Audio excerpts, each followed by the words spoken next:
So I want to welcome you all to the first ART 2023-2024 final presentation event. We are having two events because we have 27 project assistants this year. So we've broken them up into two events, and this is our first event of the year.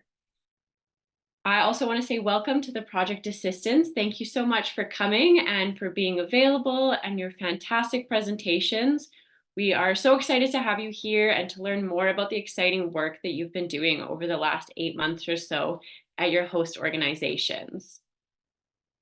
I would also like to thank all of our mentors and guests that are going to be joining us. I think a lot of them will be coming in and out throughout the event, but thank you for making the time for being here and for supporting the PAs throughout their experience with the art program.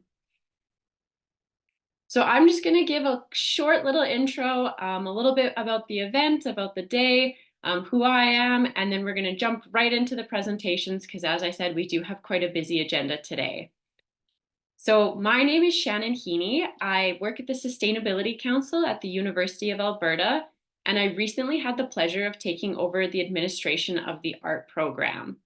So I have only been working with the art PAs for about a month now. So I've got to know them a little bit, but I'm really excited to learn more about the amazing work that they've been doing and seeing all of their PA internships come to an end. So I will be moderating the event today, and I have two co-hosts with me throughout the event, also from the Sustainability Council, that will be supporting and will be helping us move through the event. Before we begin, I would like to take a moment to acknowledge that we are situated on Treaty 6 territory. I would invite you all to reflect on the lands from which you are joining us from today as well. The University of Alberta respectfully acknowledges that we are located on Treaty 6 territory and respects the histories, languages, and cultures of First Nations, Métis, Inuit, and all First Peoples of Canada, whose presence continue to enrich our vibrant community. Our space and our work in sustainability is connected with the land. While we work in this space, it is important to reflect upon the history of the land and the value of these lands, and it is important for us to continue reflecting on the impact that we are making. Thank you all so much. I'd also like to just give a little bit of information about the art program. So the art program is a program that is largely supported by the Alberta Environment and Protected Areas, and it's administered by the University of Alberta Sustainability Council. So we work in partnership to place students into project assistant roles. So they go and they have an 8-month internship at host organizations where they do really important work in adaptation and resilience that has impacts that go across the province at very high levels, and they're working on some really incredible and meaningful projects. We're also really excited to have some of our partners from the environment and protected areas joining us today in the audience. So we're glad to have you here and have the support of you at this program and this event. So the event today will be about 3 hours long. We will be having a short break around the middle mark. I'm going to provide a brief outline of today's event, and then we'll jump right into the presentations. So the project assistants are going to be sharing their presentation. Each presentation will be about 5 to 7 minutes long. Just a note for all of the project assistants while you're presenting, I'm going to be moving your slides along while you present. So please just give me a next slide when you're ready to move along, and I will keep up with you as you're presenting. Following the presentations, we will have a 3 to 5 minute question period after each presentation.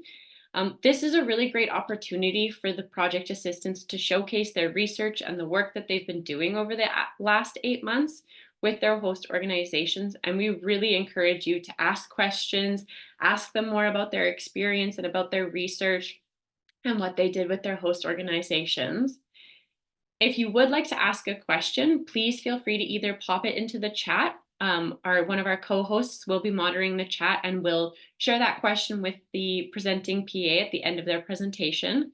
So you can either pop that question in the chat during the presentation or after, or you can raise your hand after the presentation is done during that question and answer period, and we will make sure that we unmute you and allow you a moment to ask that question, and then we'll give the PAs some time to answer all of those questions. One final note, we will be recording this session. The event will be recorded from start to finish. We will only be recording the presentations and the PAs who are presenting.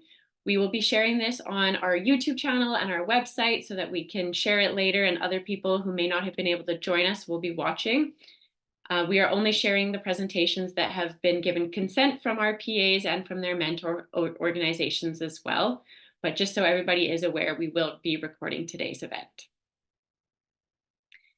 So I'm going to jump right into the presentation so we can keep on schedule and make sure that everyone has time to present and we have lots of time to ask questions.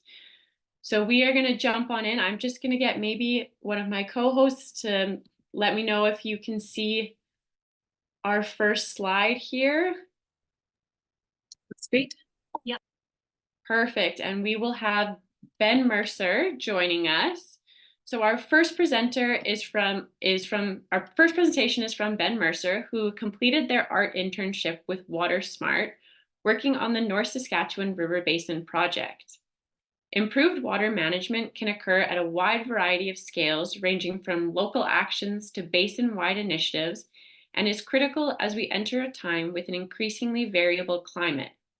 The team of industry leader experts at WaterSmart Solutions are uniquely positioned to provide water management solutions, regardless of the scale, to a wide range of clients across the province.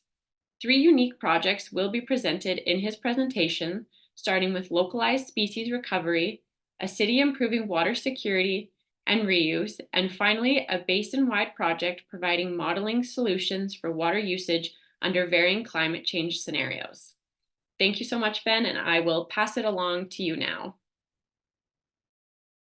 Perfect. Thanks, Shannon. I appreciate that. So yeah, welcome everybody and thanks for coming. So yeah, as said, my name is Ben Mercer and I'll be presenting a slightly different title of Water Management for Sustainable Economic Development under Climate Change.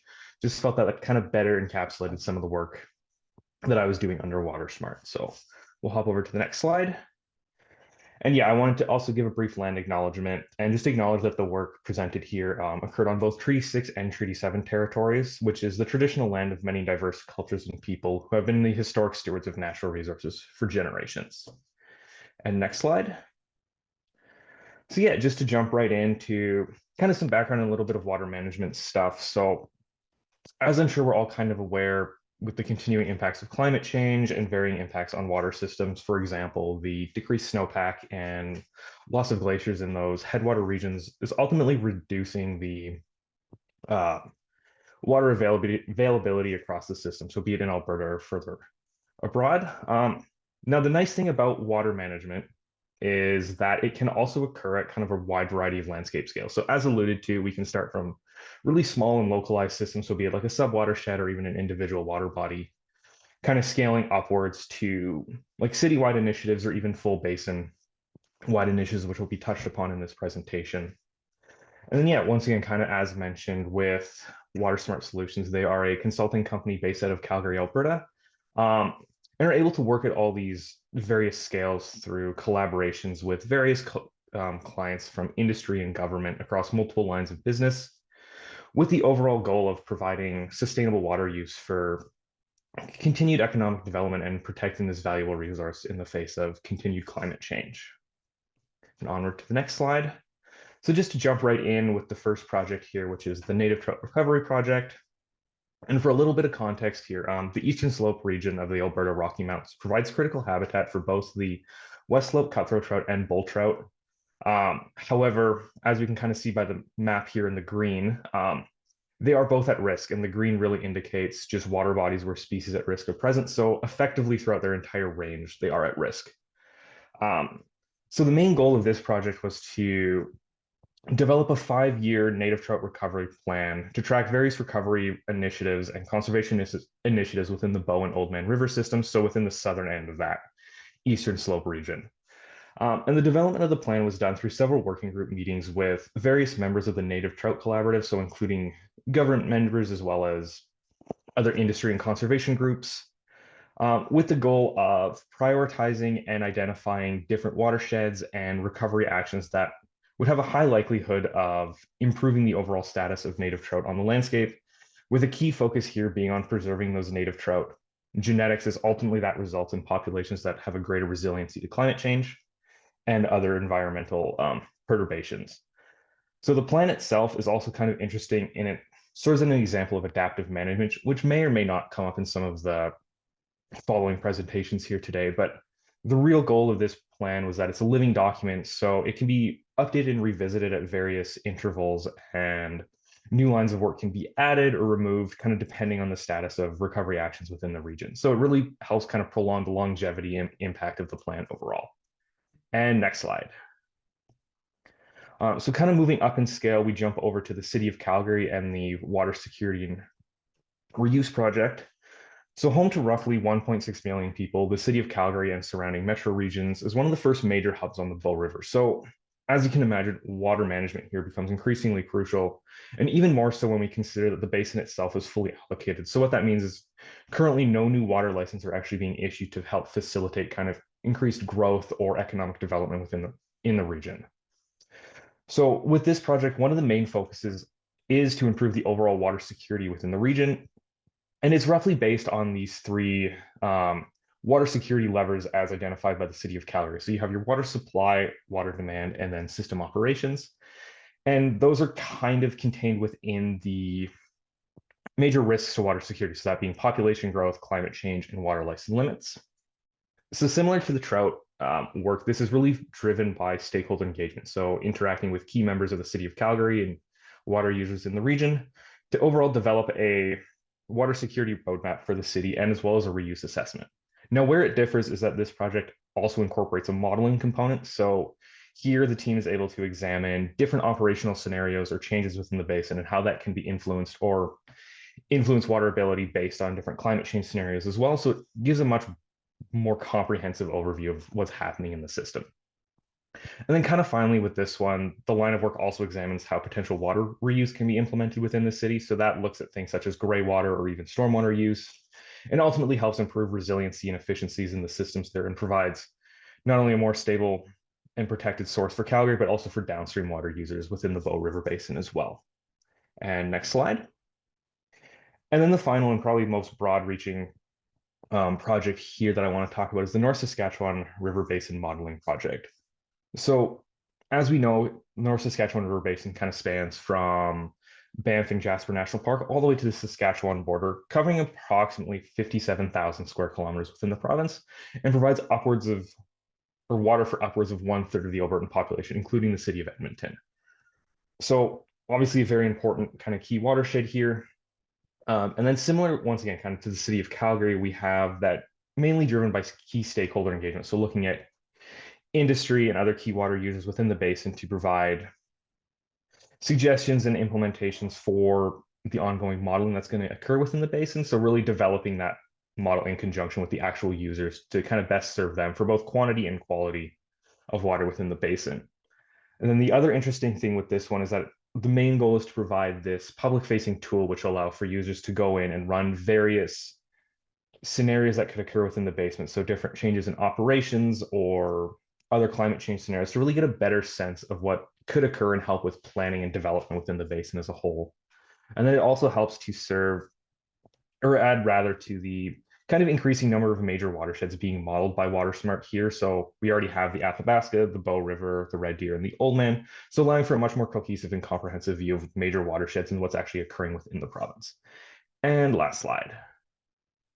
So just to kind of end things off here, I know that was a really kind of brief and rapid overview here, but I wanted to extend a special thanks to the University of Alberta Sustainability Council, as well as the Government of Alberta for providing the funding and setting up the ART internship program. And then also extending sincere gratitude and thanks to WaterSmart and everyone on the team over there for providing us the opportunity to work on these water management solutions and arguably incredible magnitude of these projects that can help shape and impact water management and security across the province. Kind of moving forward, it's been, yeah, very eye-opening and incredibly valuable. And with that, I will open it up to any questions.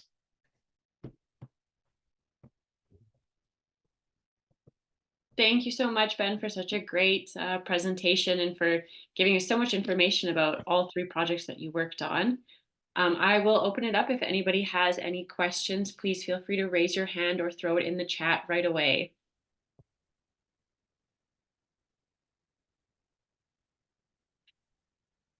I will maybe get the questions started then. Ben, is there anything that was the most surprising thing that you came across or the most interesting finding that you came across in your work or something that really stood out to you?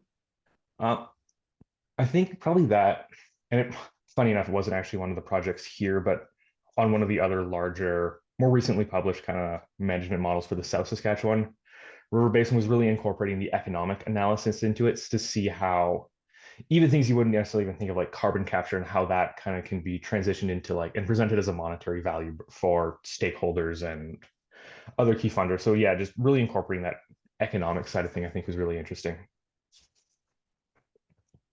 That's very interesting. Thank you for sharing that. That's wonderful. Oh, it looks like we have a question from Jasmine. Please jump on in. Thanks for the presentation, Ben. I was curious, so you said there was a lot of stakeholder engagement sessions as part of your work. What was that like overall? And do you find that there was kind of a lot of similar feedback from stakeholders, or is there a lot of kind of disparate views that you had to incorporate? I think for the most part, it was all very like-minded individuals kind of working towards a common goal. So while there wasn't necessarily everyone was in entire agreement on like everything all the time, it really brought different perspectives. So you'd have some of the irrigators or other industry and how like they're using water within the base. And so like really working all towards sustainable water management, potentially coming at it from different angles. So yeah, like really incorporating all those different perspectives was like really interesting and eye-opening, especially coming from a more academic background where you tend to be sort of removed from industry and like the working people with a lot of these management decisions. So that was really, really valuable as well.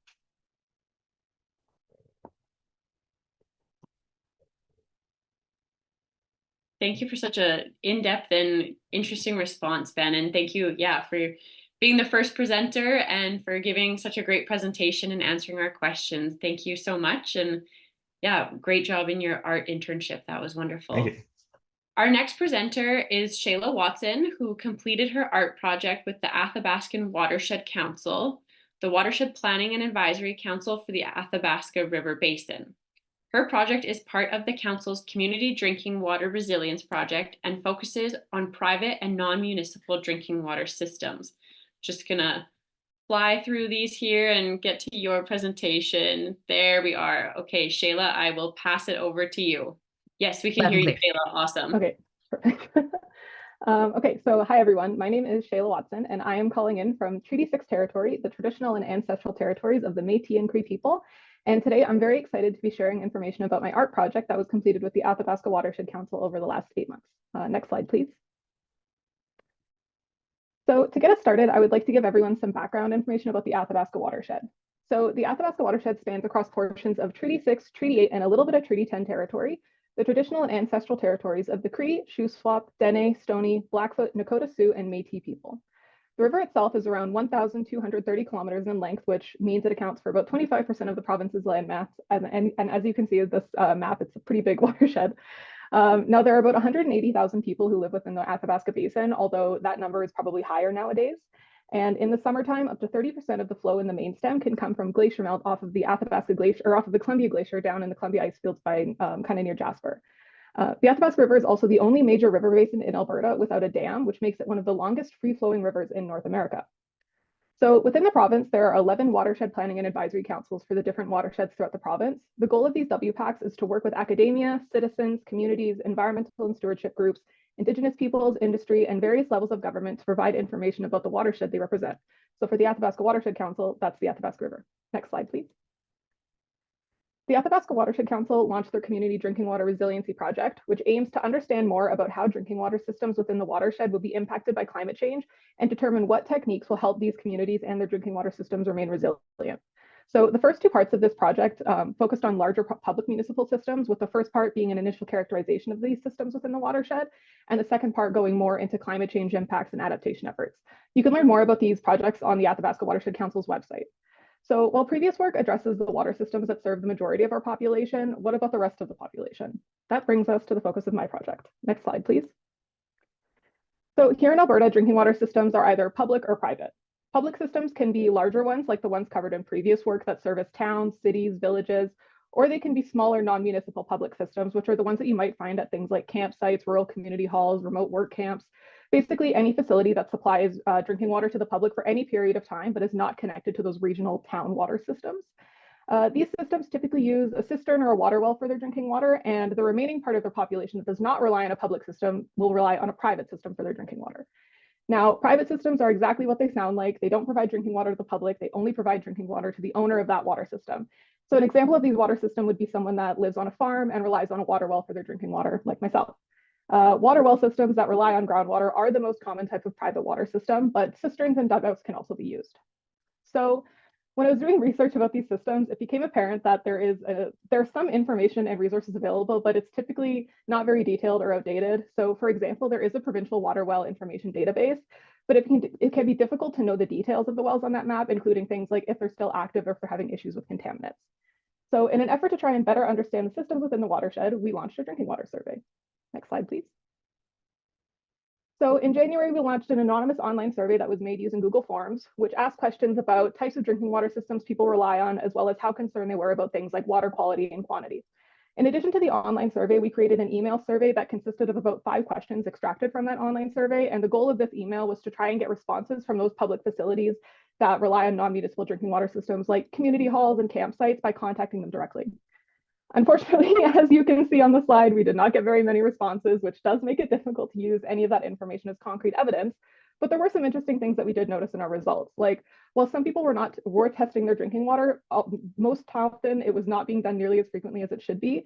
And also when we were asking about adaptation techniques that people had been implementing, fire smarting was very common across all of our responses, which was really interesting. Overall, there was an interest in wanting more resources about water health in general. And now that we have a bit more background on these water systems to help equip them with the most effective adaptation tools, we need to understand how they will be impacted by climate change. Next slide, please. So overall, the Athabasca watershed will see an increase in average temperatures across the region, as well as increases in frequency and severity and changes in the timing of precipitation events. Now, these changes in the climate can impact our water system in a variety of ways. For example, changes in precipitation events can decrease water and flow levels in the summer months, which when combined with increases in temperatures can lead to increases in both nutrient levels and waterborne diseases. The severity and frequency of fire events is also expected to increase due to climate change, which can have impacts on things like water flows and quality, with the burning of on-land vegetation allowing more runoff to enter our waterways. So when it comes to impacts on water wells and groundwater system, the lack of information and complexity surrounding Canada's groundwater system does unfortunately make it difficult to determine exactly how groundwater resources will be impacted by climate change. The Athabasca Watershed Council has completed some work through their State of Watershed that looks at maintenance of groundwater quality and quantity. As you can see in this map here, I apologize, it's not the best quality, but the red areas show areas where groundwater is under high pressure, yellow is medium pressure, and green is low pressure. And while resources like this can be used to determine the current health of groundwater resources and can help guide management decisions, it can still be difficult to know how exactly they will be impacted by climate change. Next slide, please. So these are some of the suggested adaptation techniques aimed at creating resilience in non-municipal and private drinking water systems. One of the higher level actions that could be taken is to dedicate more resources to increasing our understanding of Canada's groundwater system, specifically how they will be impacted by climate change. Other adaptation efforts from higher levels could include increasing public education and resources that are catered to these water systems and inform of the importance of implementing adaptation efforts. And this is something that the Watershed Council is working on and will continue to work on in the future. On a more local scale, one of the best adaptation efforts that can be implemented or maintained is regular chemical and biological testing of your water, which can help detect and address any issues as soon as possible, which is especially important in climate change because, as I mentioned, we can see increases in levels of nutrients and contaminants. Some of the other suggested adaptation efforts can include creation of a source water protection plan, implementation of fire smart measures, increasing your water storage, things like that. All of these efforts aim to protect your primary drinking water supply from the source while also maintaining backup sources in case there is an emergency at any phase of your primary system. Next slide, please. So in conclusion, regardless of our current efforts, climate change impacts will continue to occur and therefore adaptation efforts are key. While most of our population is reliant on municipal systems that are quite rigorously maintained and monitored, we must not let the remainder of our population suffer from the impacts of climate change. We need to focus on increasing public education and resources that are available for the people relying on these water systems, especially resources that have a focus on the importance of resilient water systems and the adaptation efforts in the face of a climate change, in changing climate, sorry. The Athabasca Watershed Council will continue to work to better understand how climate change will impact the drinking water in our watershed, which includes continuing to build our knowledge surrounding non-municipal and private drinking water systems. If you want to learn more about the work that the Athabasca Watershed Council is doing, specifically the Resilient Communities work, feel free to visit the link on the screen there. Next slide, please. Finally, I would just like to take the time to thank Alberta Environment Protected Areas for the support and sponsorship of the ART program, as well as the University of Alberta Sustainability Council for administering this program and supporting the PAs like myself for the last 8 months. I would also like to thank everyone at the Athabasca Watershed Council. I know that a few guys are there, hi, for all of their support over the last 8 months with this project. I've had so much fun working with them, and getting to work in the watershed that I grew up in has been such a special experience. So again, thank you all who have supported this program. And next slide. And yeah, any questions? Thank you for such a wonderful presentation, and thank you for jumping in on the spot there. We really appreciate it, Shayla. Are there any questions from the audience? Would anybody like to ask Shayla a question about her work? I see there is a question in the chat. Yes, I was just going to say, it looks like there's a question in the chat here for you. Okay, so Danielle has asked you, is there a way you could optimize the survey response rate? How would you change your survey method if you had the chance? Yes, absolutely yes. I think in the future, we were actually talking about this as a team in our meeting the other day, and we were thinking in the future, it would be really great if we could have more events in public, like setting up tables at grocery stores, things like that, having our flyers directly contacting people, because a lot of our advertisement was passive, like through flyers or emailing people. So I think more active promotion like that, like having tables and things like that. I don't know if that answers your question, Danielle. That was a great answer. Thank you. And yes, Danielle says, thanks, Shayla. That was wonderful. It looks like we have another question here for you. Tiana says, this is such great work, Shayla. It is so important. I'm wondering what sort of resources are available to rural landowners to improve their water monitoring and treatment. Yeah, so as I mentioned, in my opinion, as someone who is a rural water system owner, I am on a private well. I would say that one of the best resources is testing your water. So Alberta Public Health or Alberta Health Services has free public water testing available for anyone that isn't on a public municipal system. So you just have to go to your local Alberta Health Services facility, and they have bottles there, and you just have to pick it up, and they send it away and they test it for you, and they'll call you if the water isn't drinkable, but they'll send you your results back regardless. And then another reason that that's really important is that data about your water then gets uploaded on AFIN, which is a database that just has information about water well health all across Alberta. But unfortunately, because people don't test their water very frequently, a lot of the information on that website is outdated. So yeah, I would say that regular chemical and biological testing is probably one of the best resources. And then, yeah, other than that, there are a lot of great resources on government websites just about adaptation. Yeah, fire smarting as well. Great. Thank you so much, Shayla. And there's another thank you in the chat for your wonderful answer. Thank you so much for your great presentation and for answering those questions. Thank you for sharing all of the work that you did over the last 8 months. Awesome. Thank you so much. Wonderful. I'm just going to give everyone Nicole's little bio before we begin, just so that we're resituated and ready for her presentation. So Nicole Whitman is our next presenter, and she was an art PA at a placement in water security at the City of Calgary, focusing on projects that examine and advance drought and stormwater management. Nicole has an MSc in geology from the University of Alberta and recently graduated with a diploma in integrated water management from SAIT in 2023. So I am going to hand it over to you, Nicole. Good afternoon, everyone. Thank you. As Shannon mentioned, my name is Nicole Wilmot, and I am the art program placement with Natural Environment and Adaptation at the City of Calgary. And I've been supporting water security initiatives across the environmental planning and policy and environmental program sections. Next slide, please. For the City of Calgary, the provision of a safe, secure, and abundant water supply is one of its key responsibilities. The city supplies potable water to approximately 1.3 million customers, water that is critical to meet the everyday needs of citizens, to support economic viability through industrial, commercial, and institutional operations, to provide Calgarians with a city rich in biodiversity and natural spaces, and to ensure responsible water use that supports healthy aquatic and riparian ecosystems. The City of Calgary manages water security by balancing three interconnected levers of water supply, water demand, and systems operations. Next, please. Climate threats to the city's ability to meet existing and future water demand include changing precipitation patterns, like earlier snowpack melt and more intense precipitation events, as well as hotter and drier summers that increase the risk of severe drought and wildfire.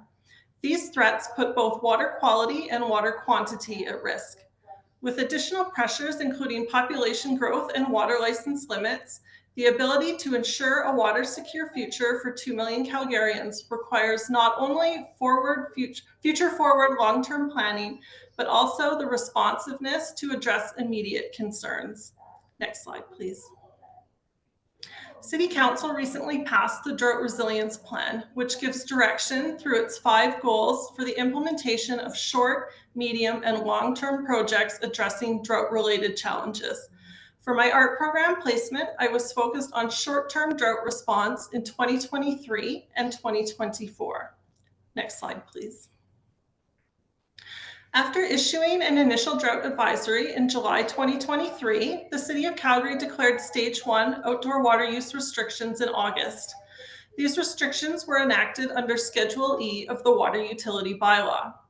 It is critical that to meet the demand reduction objectives of the outdoor water use restrictions, that regulations guiding those restrictions are clear, robust, and enforceable. I was responsible for understanding the challenges that were encountered in the implementation of the bylaw by the public, businesses, and City of Calgary operations. After compiling and consolidating data from multiple sources, I was able to categorize the challenges into themes, identify common issues by customer group, and use my knowledge of the water utility bylaw, as well as other municipalities' water bylaws, to make recommendations on potential improvements to how the bylaw is written and interpreted, along with communication strategies to address knowledge gaps. The goal of this work is to improve the effectiveness of these measures for future water shortage conditions. The lessons learned from 2023 will improve the City of Calgary's response to drought in 2024 and beyond. Next slide, please. Also in 2023, City Council passed the updated stormwater strategy, which provides guidance for the transformation of stormwater management using 4 cornerstone principles. With a projected increase in intense precipitation events due to climate change, combined with the increased densification and transformation of natural spaces into developed land that comes from a growing population, the management of stormwater is of increasing concern. As an area becomes urbanized, the flow of water across the landscape changes, resulting in faster peak flows and increased transport of sediment and contaminants into receiving water bodies.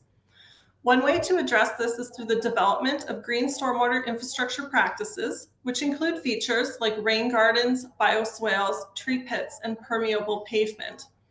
These systems are designed to divert stormwater flow from roofs, streets, and sidewalks into naturalized areas to slow, absorb, and filter stormwater before it enters receiving water bodies. Next slide, please. For my art program placement, I focused on identifying and understanding City of Calgary low-impact development projects, including design criteria, performance metrics, monitoring practices, challenges, and data gaps. I also completed a jurisdictional review with the goal of identifying best management practices that can be implemented in future LID development. Despite appearing natural, green stormwater infrastructure systems are engineered with multiple components and many possible design configurations. An understanding of the design parameters, installation practices, and tracking metrics that are appropriate for the environmental conditions and the regulatory environment in Calgary are key to designing and constructing future-proofed stormwater systems that will meet water quality and quantity requirements. The work I have undertaken as part of my art placement will contribute to an enhanced understanding of green stormwater infrastructure in Calgary and will help the city in adapting to future climate conditions as it relates to stormwater. Next slide, please. In summary, the work I have been able to undertake as part of my art placement at the City of Calgary has allowed me to examine water-focused climate adaptation strategies on both small and larger scales. Examining the impacts of outdoor water use restrictions has allowed me to understand the importance of individual behavior change, as the ability to reduce water use in times of drought is an adaptation people can and will need to take to respond to climate pressures. Examining green stormwater infrastructure tackles what climate adaptation can look like on a larger organizational or community scale. These actions will be required to ensure we can create safe, vibrant, and equitable neighborhoods, that we are good environmental and watershed stewards, and that we're providing infrastructure services that are effective in responding to current and future climate change impacts. Next slide, please. I would like to thank my mentors and colleagues at the City of Calgary. I really thoroughly enjoyed this work, and it's been a great experience.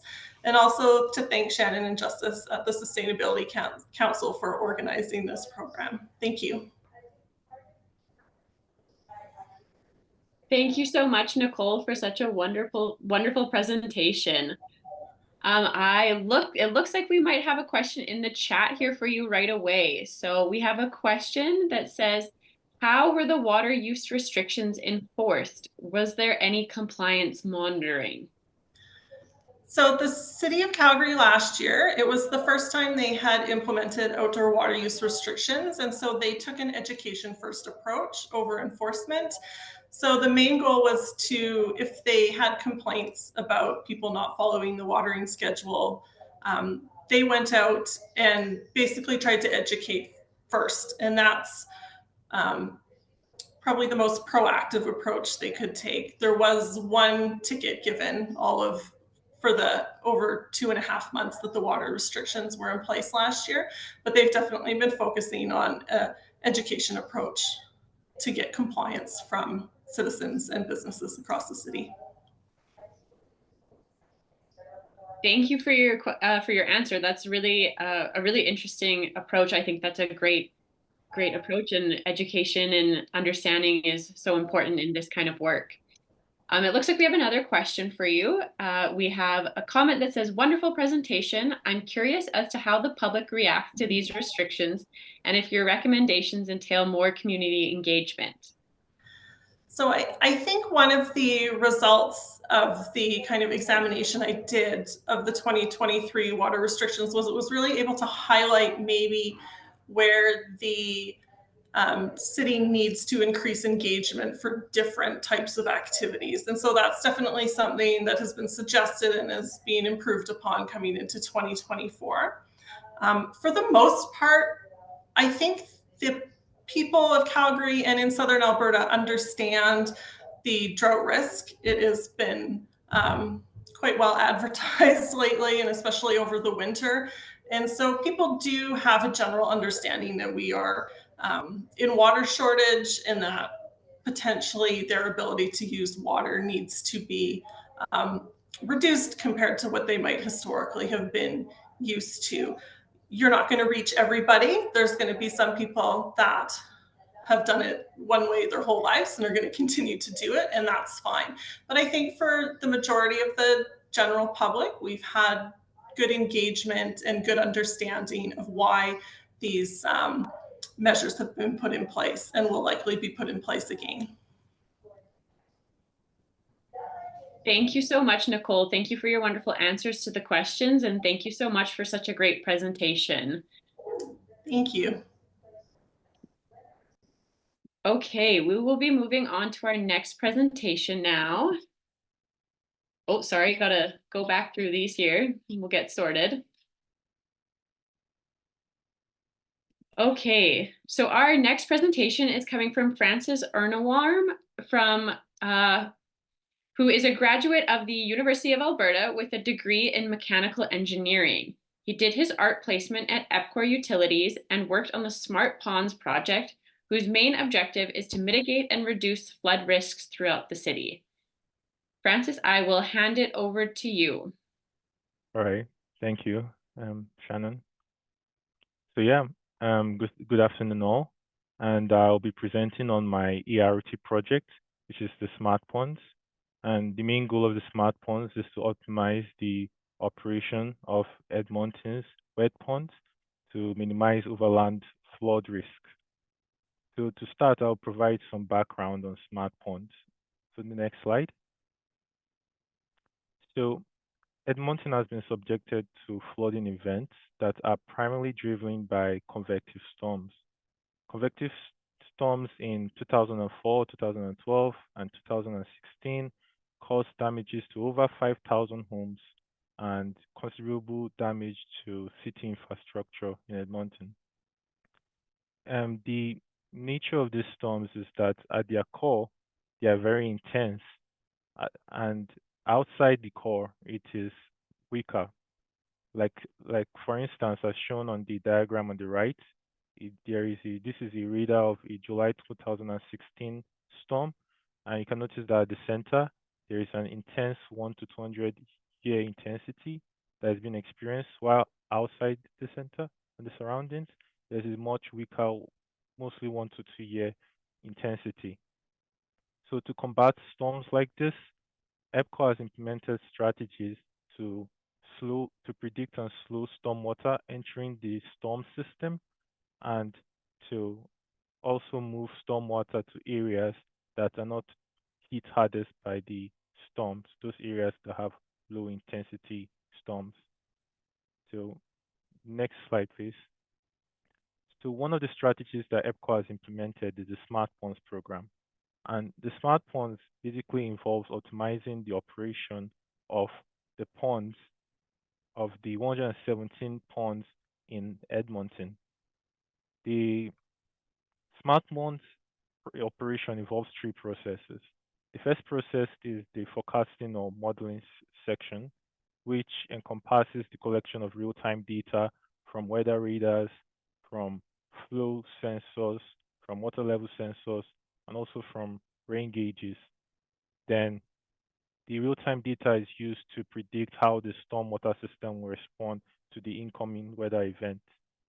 The next process of the stormwater operation, of the smart pond operation, is the deciding of the active operational control strategy. And the active operational control strategy could be utilizing the available pond storage to volume to free up trunk capacity, and using the freed up trunk capacity to drain areas with surface um, flooding. And after the operational control strategy has been decided, then a control response is sent to automated gates to either open, close, to control the flow of stormwater through the stormwater system. And this process is this operation is continuously optimized because it adapts to real-time data. So conclusively, smart ponds will involve the installation of 400 plus sensors, as well as 117 automated gates, and in addition, a development of a decision support system. So the next slide, please. So for the next few slides, I have I've listed some of the project activities I was involved in during my stay in EPCO working on the Smart Ponds project. One of the project activities I worked on was building a process schematic. And the process schematic is basically an illustration of the storm system components, as well of how the components are interconnected. And the significance of this process schematic is that it facilitates an understanding of the current system operation. And in addition, it supports the development of the sensor placement concept, which is basically how the sensors are organized around the storm system. So the diagram on the right shows the process schematic for one of Edmonton's high priority sewer sheds, Wedgwood North, that was prepared during my stay at EPCO. So please could you go to the next slide? The next project activity I worked on was hydraulic modeling of storm water management facilities in one of Edmonton's high priority sewer sheds, which is Cornell. And all the hydraulic modeling was performed in a software called Mike Plus. And the significance of this hydraulic modeling is that it supports the development of the best operational control strategy, because the different configurations of the storm system can be run to to check which is the best configuration for the smart pond system, and it also aids the identification of the constraints or bottlenecks within the storm system. So next slide, please. Then another project activity I worked on during my work placement was also refining the flood damage assessment that EPCOR uses. So the purpose of refining the flood damage assessment was to be able to determine the flood damage value in an effective manner so that it can be used as a KPI. And the whole process of determining the flood damage value involved using large Excel sheets that took long because of these Excel sheets were pretty large, and the data analysis was performed using two softwares with Excel and ArcGIS, making it difficult to repeat. The new process that was developed, however, performs all the data analysis within FME, and the FME software handles the large data sets pretty well. So at the right, I also put the workflow of what the new process involves. It involves reading data sets from the City of Edmonton data portal and reading flood maps from JBA insurance company. Then the next step is also to perform the data analysis within FME, which includes refining the data, performing spatial joins, looking up depth damage tables for the damage values, and then the final output is then adjusted for inflation. Next slide, please. And another activity that I was tasked with during my time at EPCOR was identifying key performance indicators. And these key important indicators are necessary because it will help EPCOR to be able to identify and be able to measure the performance at which it achieves the smart ponds objectives. So some examples of some KPIs that were identified are the flood damage value, which can be quantified using the methodology in a provincial flood damage assessment study and using the FME tool I described earlier. Then another KPI is water quality, which is quantified using detention time. Another is erosion prevention, which can be quantified using the velocity of the stormwater flows through the system. In addition, there's access to critical infrastructure as a KPI, which can be quantified using the percentage of roads, ways, and prevented from flooding. And there is rapid drawdown time, which can be quantified using the time to draw down the water level to below property line, to the normal water level. So the next slide, please. So for lastly, I just kind of included some of the benefits of the smart ponds.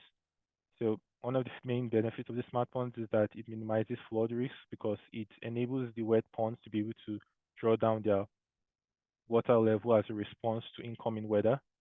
Another benefit is that it regulates the flows in creeks and water bodies using the automated gates to control the flow, the stormwater flow, and as a result, it prevents erosion, and it can also restore flow in dry creeks by by controlling the amount of stormwater that is being released in the creeks. The other benefit of the smart ponds is also that it can adapt to any storm event because it actively responds to real-time data. And lastly, it improves water quality because it can increase the detention time, which is the amount of time that the stormwater remains in the wet ponds so that it can improve water quality through sedimentation. So next slide. So I just kind of, this brings an end to my presentation. I just want to just thank my mentors as well as the mentors in EPCOR as well as the Shannon and Justice also for guiding me throughout the whole ERT process. So thank you, and I'm happy to hear any questions. Thank you for such a great presentation, Francis. I do have a question for you right off the bat here from the chat. The question is, were there any climate change projections or considerations incorporated in the modeling and assessments?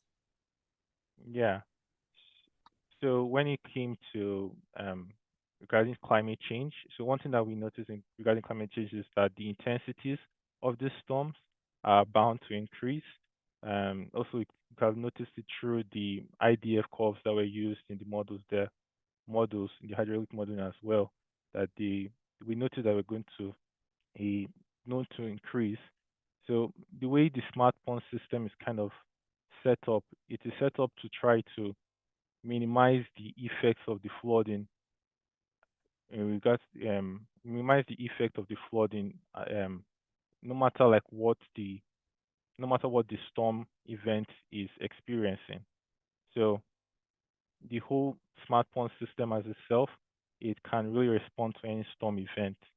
So as a result, it will be able to tackle the problems that of the increasing intensities due to climate change, since it can actively respond to any real-time event and reduce the effect that the flooding will cause on it. I'm sure that. Oh, sorry. Go ahead. Yeah. I hope that answered the question. Oh, okay.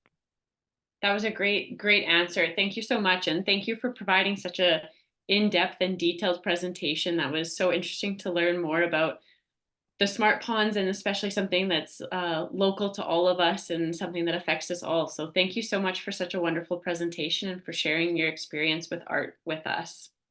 All right. Thank you. Yeah. Wonderful. So we will keep moving forward. And the next presentation, the next presenter is Jairanjan Maurya, who did his art placement with the town of Canmore, working on 2 different projects. The first project was a policy review, jurisdictional review, and mapping of open spaces, trails, and parks, where the second project was a review of low-impact development stormwater management practices in Canadian municipalities. So I will hand it over to you there, Jairanjan. Thank you. Thank you, Shannon. Am I audible? Yes, I can hear you perfectly. Thank you. Just because I have 2 microphones, so I just wanted to make sure that I'm audible with a better one. Okay. So hello, everyone. My name is Jairanjan Maurya. I'm currently completing my term with Town of Canmore, where I have been working on 2 main projects. The first one is a review of an open space, trails, and park policies. And a review of the second one is the review of low impact development, stormwater management practices in Canadian municipalities. For these, my mentors for these projects were Riley Weldon and Brian Kinsey. Can we go to the next slide, please? To begin, I review Canmore's key plans related to the climate change and open spaces. That included the Climate Change Adaptation Resilience Plan, Climate Action Plan, Municipal Development Plan, and Open Space Trails Plan. While these plans discussed very important topics like protecting open spaces from climate risks and managing trail use, I found there was a gap in directly linking them with the climate adaptation framework and then linking them to the open space plans. So my main recommendations are to update the open space trails plan and municipal development plan to better recognize the climate mitigation and adaptation rules of open spaces, and then setting specific targets for those climate resilience functions that open spaces can provide, and then developing an integrated climate adaptation strategy for those open spaces, and then coordinate emission reduction efforts with this carbon sequestration potential of these open spaces.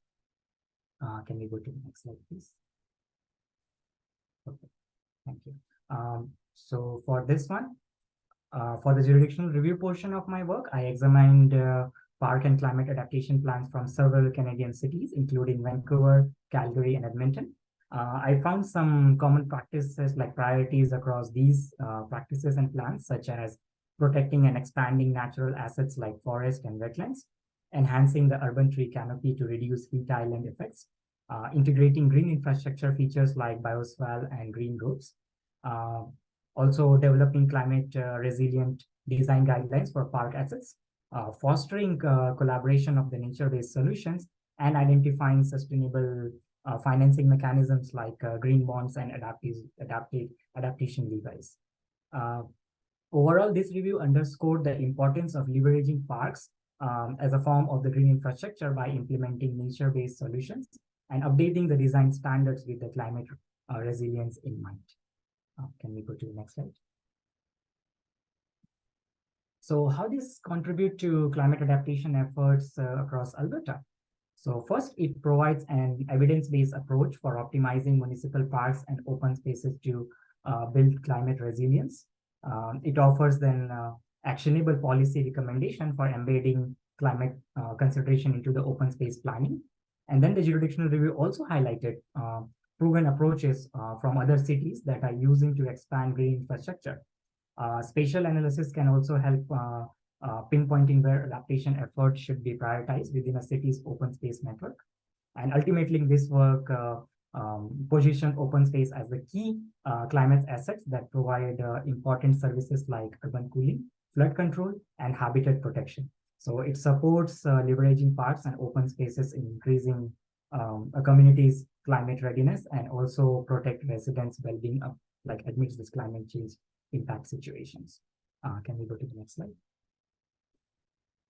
And the second part of my work focused on reviewing low impact development or LID for stormwater management practices in Canadian cities.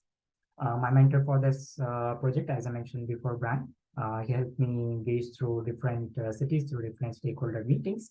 And then for this, effective stormwater management, we realized that it is very critical for preventing flooding, erosion, and water pollution in urban areas. Specifically as climate change leads to the more frequent and intense rains. So we can go to the next slide, and I think it will get more details on that. Perfect. So LID refers to the stormwater management approach that mimics natural hydrology by using green infrastructure and source control to manage the runoff. And I reviewed LID practices, policies, and design guidelines in 4 major cities: Calgary, Edmonton, Vancouver, and Toronto. The findings from this review can inform climate adaptation strategies here in Alberta, particularly when it comes to managing both intense rainfall events and drought conditions. Next slide, please.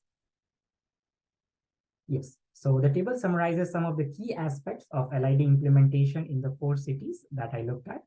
So when it comes to regulation, Edmonton and Vancouver are starting to phase in LID requirements for starting to phase in the specific LID requirements for development, while Calgary and Toronto are taking a more voluntary approach, but exploring options like residential retrofitting incentives.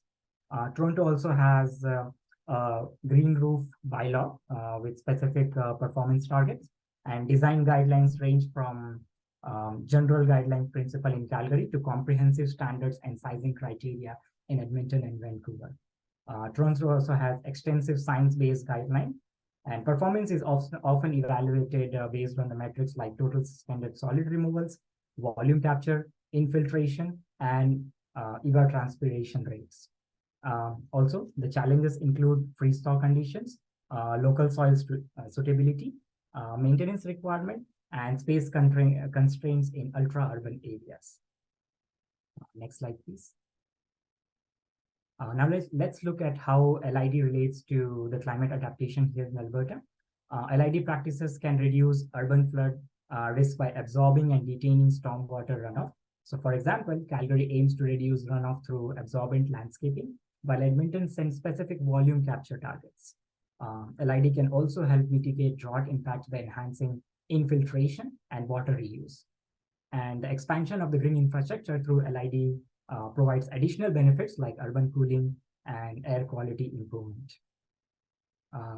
Then implementing different LID principles at watershed scales based on the local climate and development condition can increase overall resilience in the climate change impact on water resources.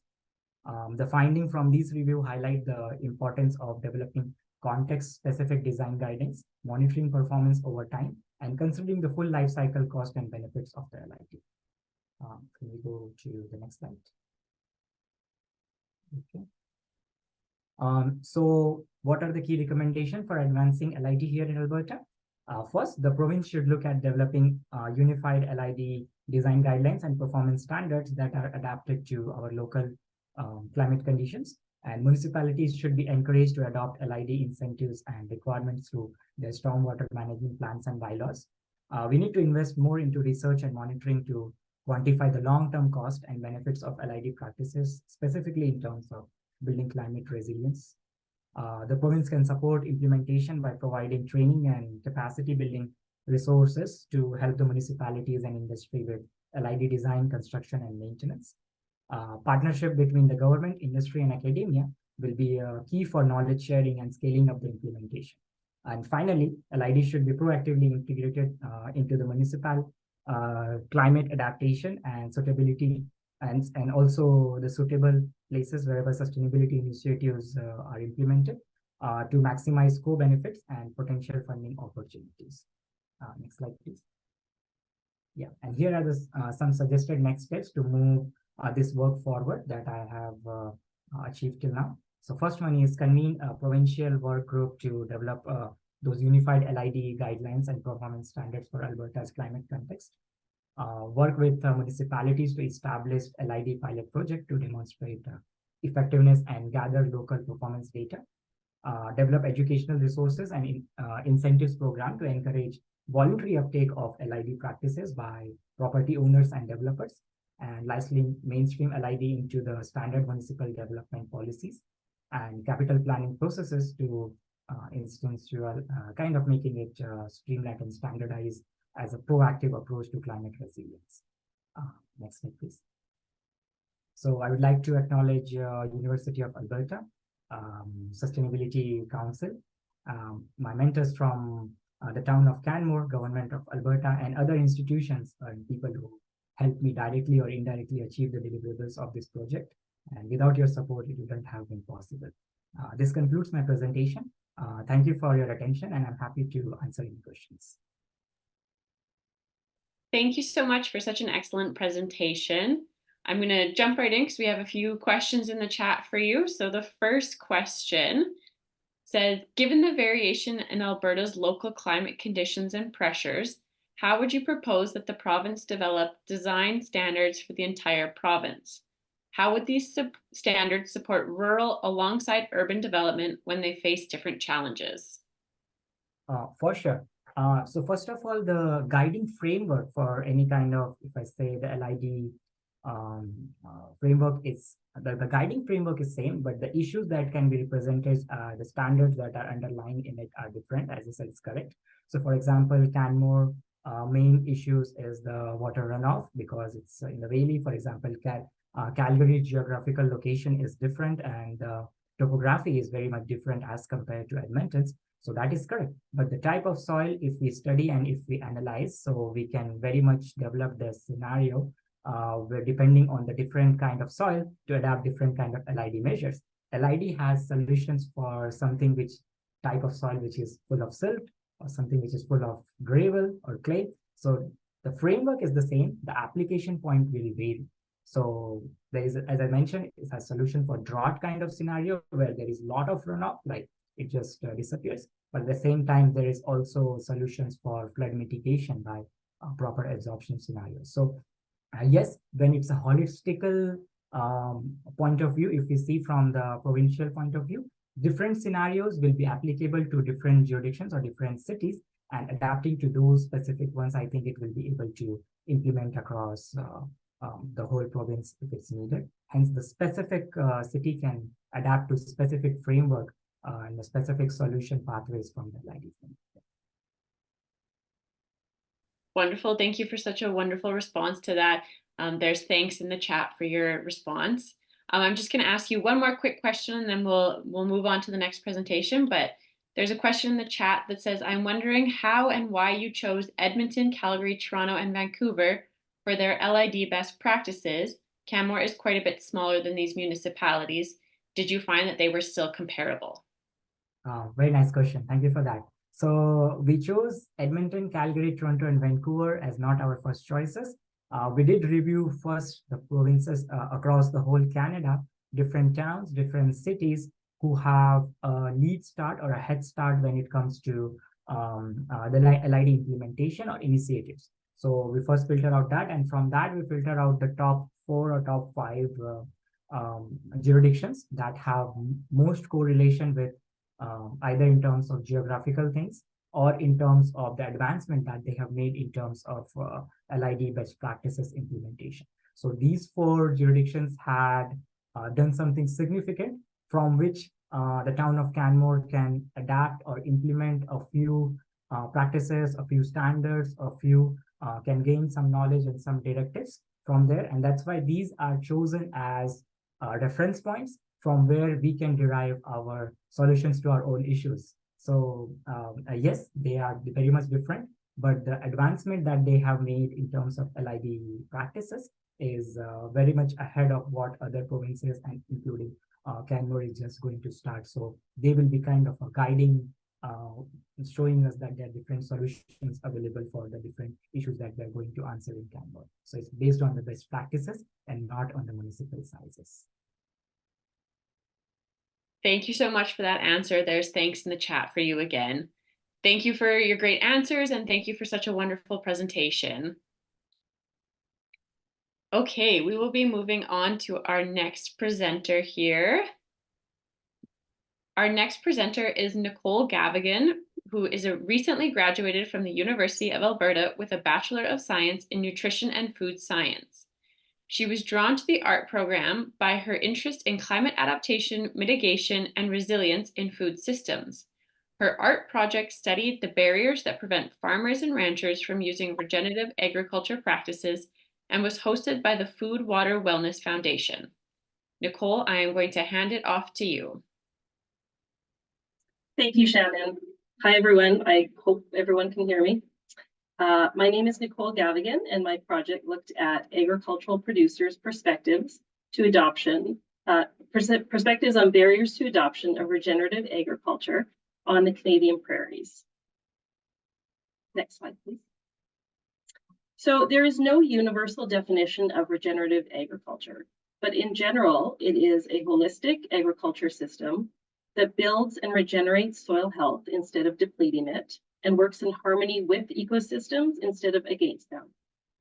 This pyramid shows the 6 soil health principles that are integral to a regenerative agriculture system. Each principle can be achieved through one or more different practices.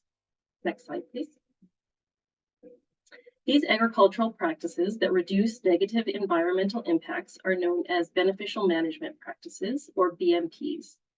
There are also agricultural land management practices that are not true BMPs, but do still play a role, an important role in regenerative agriculture. This slide shows just a few examples of the many different practices that can be used within a regenerative agriculture system. Next slide, please. So these are just some of the many ways that regenerative agriculture allows farms to adapt and become more resilient to the negative impacts of climate change. So with regenerative agriculture systems, we see increased levels of soil organic matter and nutrients, increased levels of beneficial soil microbes that lower the risk of bacterial plant diseases. We also see reduced soil erosion, the need for fewer synthetic inputs like nitrogen fertilizer or herbicides, increased water retention in soil, and more atmospheric carbon sequestered in soil. But despite these benefits, very few prairie farms have adopted regenerative agriculture. So why not? What are the barriers that are preventing widespread adoption of these practices? Next slide, please. So that was the goal of my project with Food Water Wellness Foundation, which is an Alberta-based nonprofit who have been engaging with farmers and ranchers from the 3 prairie provinces of Alberta, Saskatchewan, and Manitoba for over 10 years. To understand what barriers and challenges are making it difficult for them to use regenerative agriculture on their farms. So my role was to compile and analyze the data collected by Food Water Wellness Foundation from interviews, discussions, and focus groups with producers, and to do a literature review of published research studies on producer adoption of regenerative agriculture. Next slide, please. So what are the barriers? Economic factors were the most common barriers reported by producers. This includes direct costs for implementing and maintaining the BMPs, as well as indirect costs or losses in profitability. Also, because there isn't enough research on the economics of these practices in the specific agricultural and climate context of the prairies, the economic outcomes of many practices are still uncertain. So producers just don't know if these practices will be profitable for them or not. Next slide, please. There are also major agronomic barriers. There isn't enough agronomic research in prairie contexts. So the agronomic outcomes and the benefits to soil health from many BMPs are also uncertain. The lack of soil moisture is a major barrier. In some areas of the prairies, precipitation levels are just too low or too inconsistent for some BMPs to be successful. Other agronomic barriers include the short growing season in the prairies, the lack of technical knowledge available to producers, and the lack of a clear protocol that tells producers how to implement this practice on their farms and considers their specific climate and soil conditions. Next slide, please. Sociocultural barriers include many different factors, such as the time or lifestyle commitment that's required for some BMPs. There are also social pressures to follow social and cultural farming norms and a lack of peer connections for regenerative producers. And there are regulatory and policy barriers. A good example of this is that in Alberta, it is easier to get a permit to drain a wetland than it is to get a permit to restore a wetland, which is really discouraging because about 70% of wetlands in the southern regions of Canada have already been lost. And a lot of that has been lost to conversion to agricultural cropland. Conventional agriculture is the dominant paradigm in Canada, and this is a major barrier to widespread adoption of regenerative agriculture. Ideas or practices that don't fit into that conventional agriculture paradigm are often excluded. For example, many BMPs are listed as exclusions from Canadian crop insurance policies. So producers would lose their crop insurance coverage if they wanted to adopt a regenerative practice like polycropping, for example. Next slide, please. And finally, awareness barriers are related to the level of awareness that producers have of regenerative agriculture and BMPs. So many producers may not be aware of the practices at all, or not aware of how to implement the practice, or not aware of the benefits that these practices can bring to their farms. Next slide, please. So for today, I'm just going to share a few of the recommendations that I proposed in my final report. First, we should develop definitions and practice standards for regenerative agriculture and BMPs in Canada, because inconsistent language and misunderstandings are major barriers to progress. Second, we should invest in cost-benefit analyses for BMPs in prairie agroclimatic contexts, so producers can see the costs and revenue they can expect from adopting these practices. Third, we should support producer-led regenerative agriculture demonstration sites, so producers can observe, learn, and connect with their peers.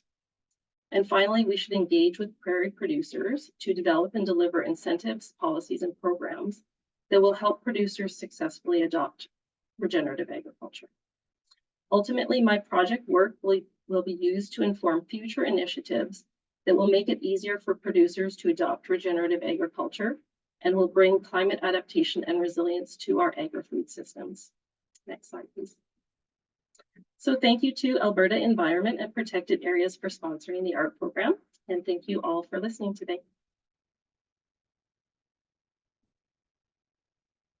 Thank you so much for your presentation. That was so wonderful to learn about everything that you did during your ART program and during your placement. I do have a question for you right off the bat, coming from the chat. It's coming from Danielle. She asked, did you come across rural routes to climate solutions in your work?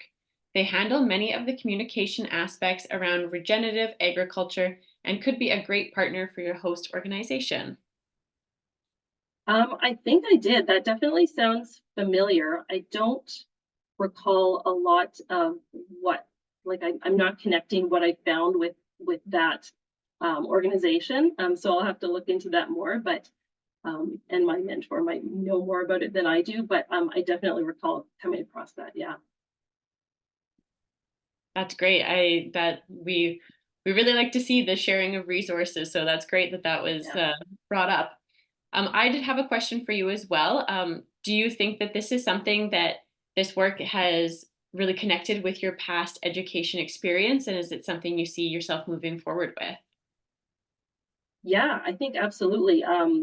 You know, as someone who did not grow up in a rural area, I didn't know a lot about the production and agricultural side of food. I know a little bit through school, but this has really given me a different perspective on it. And it's, yeah, absolutely. It makes sense to put it all together when you talk about food security and public health and climate change, you have to talk about the beginning of the food chain too. So, it's been a really interesting and enjoyable experience, and I have been able to see perspectives of it that I hadn't before. So yeah. Oh, sorry. Fantastic. That's a great perspective. And thank you for sharing that. I think it's really interesting to see how all of your education experience and your experience with the art program has come together. So thank you for your answers and for such a wonderful presentation and for sharing about your art project. Thank you. Thank you.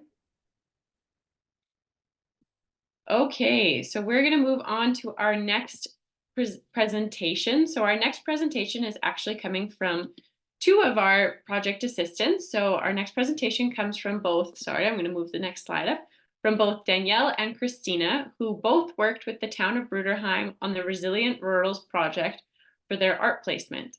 Danielle and Christina completed several projects together, including climate communications, emergency preparedness communications, and the beginning development of a resilient rurals model.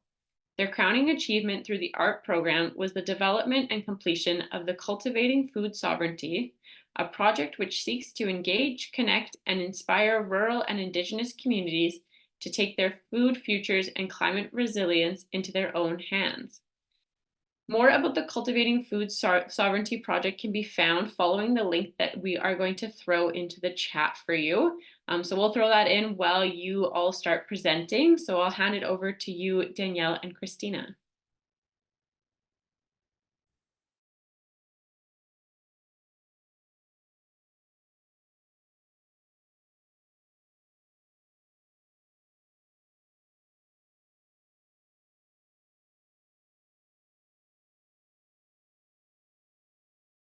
Oh, sorry, it looks like we're having some troubles getting Christina unmuted here. Can everyone hear me okay? Oh, yeah, I can hear you and we can see you. Great. Perfect. So hello, everyone, and thank you for joining us today to reflect on the incredible journey we've had over the last 8 months. My name is Christina Fung, and I've had the pleasure of sharing this wonderful experience with my fantastic colleague, Danielle Hauck. Next slide, please. So a short overview of our presentation today. Firstly, we're going to introduce you to Resilient Rules. Then we're going to delve into the projects over the past 8 months. And then specifically, we're going to be focusing on our Cultivating Food Sovereignty project, as majority of our funding and our time went into it. Next slide. So to begin, let me introduce you to Resilient Rules. Resilient Rules is a partnership between the towns of Bruderheim, Gibbons, and Lamont. Led by the town of Bruderheim, we work on climate change adaptation and resilience projects in Alberta's heartland. So it's a new approach created by small towns for small towns. So our approach is holistic, focusing on climate priorities, social priorities, and business continuity. So this isn't about just focusing on climate, it's about fostering thriving and resilient communities as a whole. Next slide. Thank you. So through the funding from the art program administered by the University of Alberta's Sustainability Council, generously sponsored by Alberta Environment and Protected Areas, we've made significant progress in all of our projects. So these projects include our Rural Assist Program Guide as an early warning system template for small towns, our Rural Showcase, an article series showcasing the various organizations, a revitalization of our communications plan, where we identify and address any gaps, our climate housing case study, where we seek to find ways to optimize houses to climate stressors, our Resilient Rules model, in which we developed a model that could be applied to communities looking to develop their own regional resilience plan. And last, our most notable project has been our Cultivating Food Sovereignty. So I'll be covering more on this on the next slide. Thank you. So in partnership with the town of Bruderheim and SevGen Consulting, we've tackled the vulnerabilities in rural and Indigenous food systems. So these vulnerabilities are worsened by climate-related disasters such as transportation disruptions, food spoilage due to higher temperatures, high costs at local stores, and limitations in local services. So our journey through engagement, connection, and inspiration has been absolutely enlightening for us. We've identified challenges, we've formed meaningful connections, and hopefully we've ignited a passion for change. So now I'm going to hand it over to Danielle, who's going to elaborate on the incredible work we've accomplished in the realm of food sovereignty. So next slide. Thank you. Thank you, Christina. As Christina shared with us, there were 3 main stages for our Cultivating Food Sovereignty project. Our first stage, we wanted to get a feel for what information was already out there. We really wanted to focus on engaging thought leaders and community leaders to understand, were they thinking of this? What were they worried about? What barriers were they coming up against? And what progress was being made? So we met with communities, we met with nonprofit leaders such as the Edmonton Food Bank, and we met with nonprofits and communities and researchers to really develop this understanding. And a big finding that came from this engagement phase was that while there is amazing work being done in this area, most people working in this space are not aware of the work that other folks are doing. So some of our engagement partners, such as the St. Paul Champions for Change, had no idea that the Maskwacis meal plan, universal meal plan, was a thing. And in order to remedy this disconnect, we held a conference workshop in the town of Bruderheim, invited all of our contributors and other thought leaders, and we had the discussions. We learned about what others were doing. We asked questions. And this really led us to realize that this discussion is not something that is done yet. There's still so much to know about. And so we continued it through a webinar series.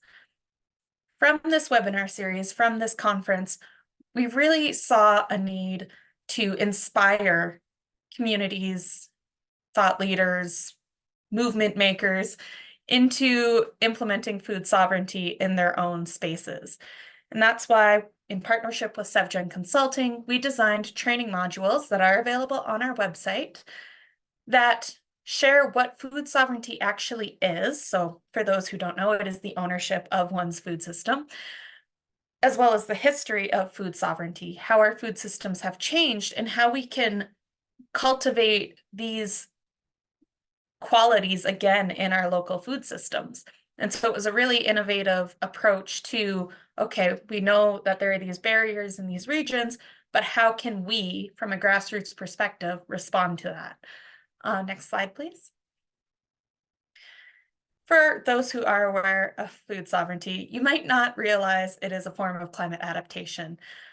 So food sovereignty is that localization and ownership of one's food system. And that can mean growing your own food. It can mean knowing the farmer who grows your food. There's so many different ways it can be fostered. As a climate adaptation, food sovereignty reduces the reliance on the international food system, which we've seen is very vulnerable to weather disruptions, whether it's a flood in Pakistan or a fire in California. It's going to change what's on our grocery store shelves. So food sovereignty, when the food is growing from our own ground, we know where it's coming from, we know where it's going to be. It also builds skills and knowledge in a community to grow food, to preserve food, to cook food again. And this empowers people to act as stewards and work with nature to build these adaptive mechanisms, because they understand the value of quality soil, quality water, and things like shade. And when it comes to growing good quality fruits or vegetables or animals even. And in small communities, this is really empowering them to meet their own needs. Unfortunately, we have gotten into the rut of expecting higher levels of government to provide funding for these communities, but that is resulting in unmet needs and many different challenges, whereas this food sovereignty approach seeks to undo that. We're looking at it a different way. We believe that everyone, not just the municipality, but the residents in that municipality, have the power to change their food system. As we mentioned, you can find much more about this work on our website, resilientrurals.com. Next slide. So, thank you all for listening, and we are ready for questions.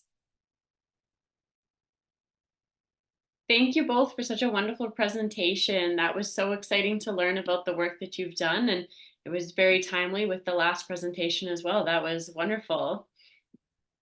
I'm just going to check the chat. Is there any questions from the audience? Would anybody like to ask anything about their work and more about what they've done?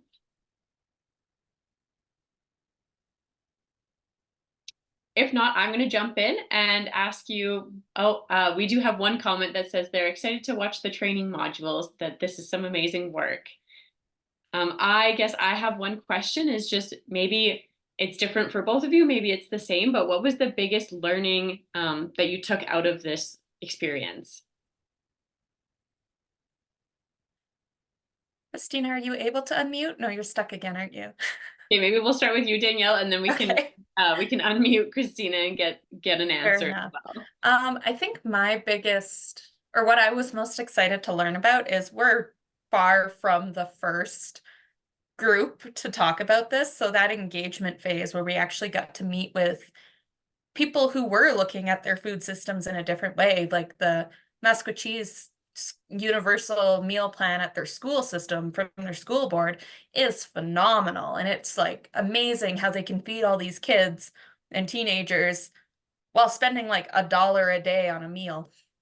So that was amazing, seeing all the different work that's being done. That's where I found a lot of inspiration in this field.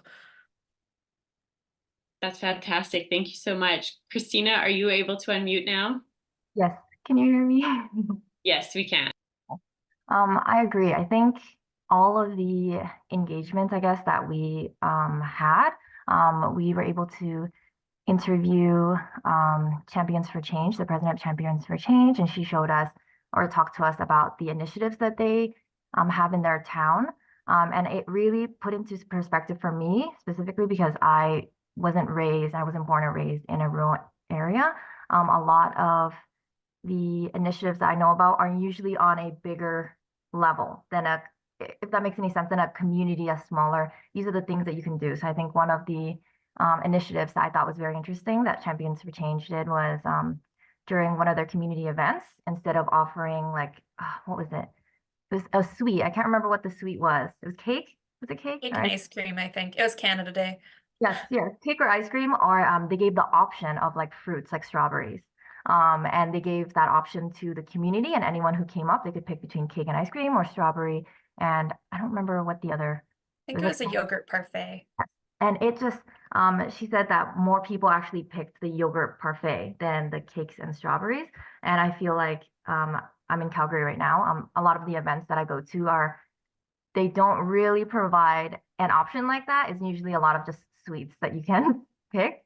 So I really like that they're doing things like that. They also did, sorry, this is a little bit rambling, but I'm trying to garden, and they added gardening into their town. And they are trying to educate their town by adding little cards to say what this vegetable is, and incorporating, like, I guess, ways to educate kids that come by. Might say like, oh, what is this plant? What can we use it for? And yeah, I really enjoyed what I learned, I guess, these past 8 months. So that's fantastic. That was such a great answer. And thank you both for sharing that and for your great answers to the question.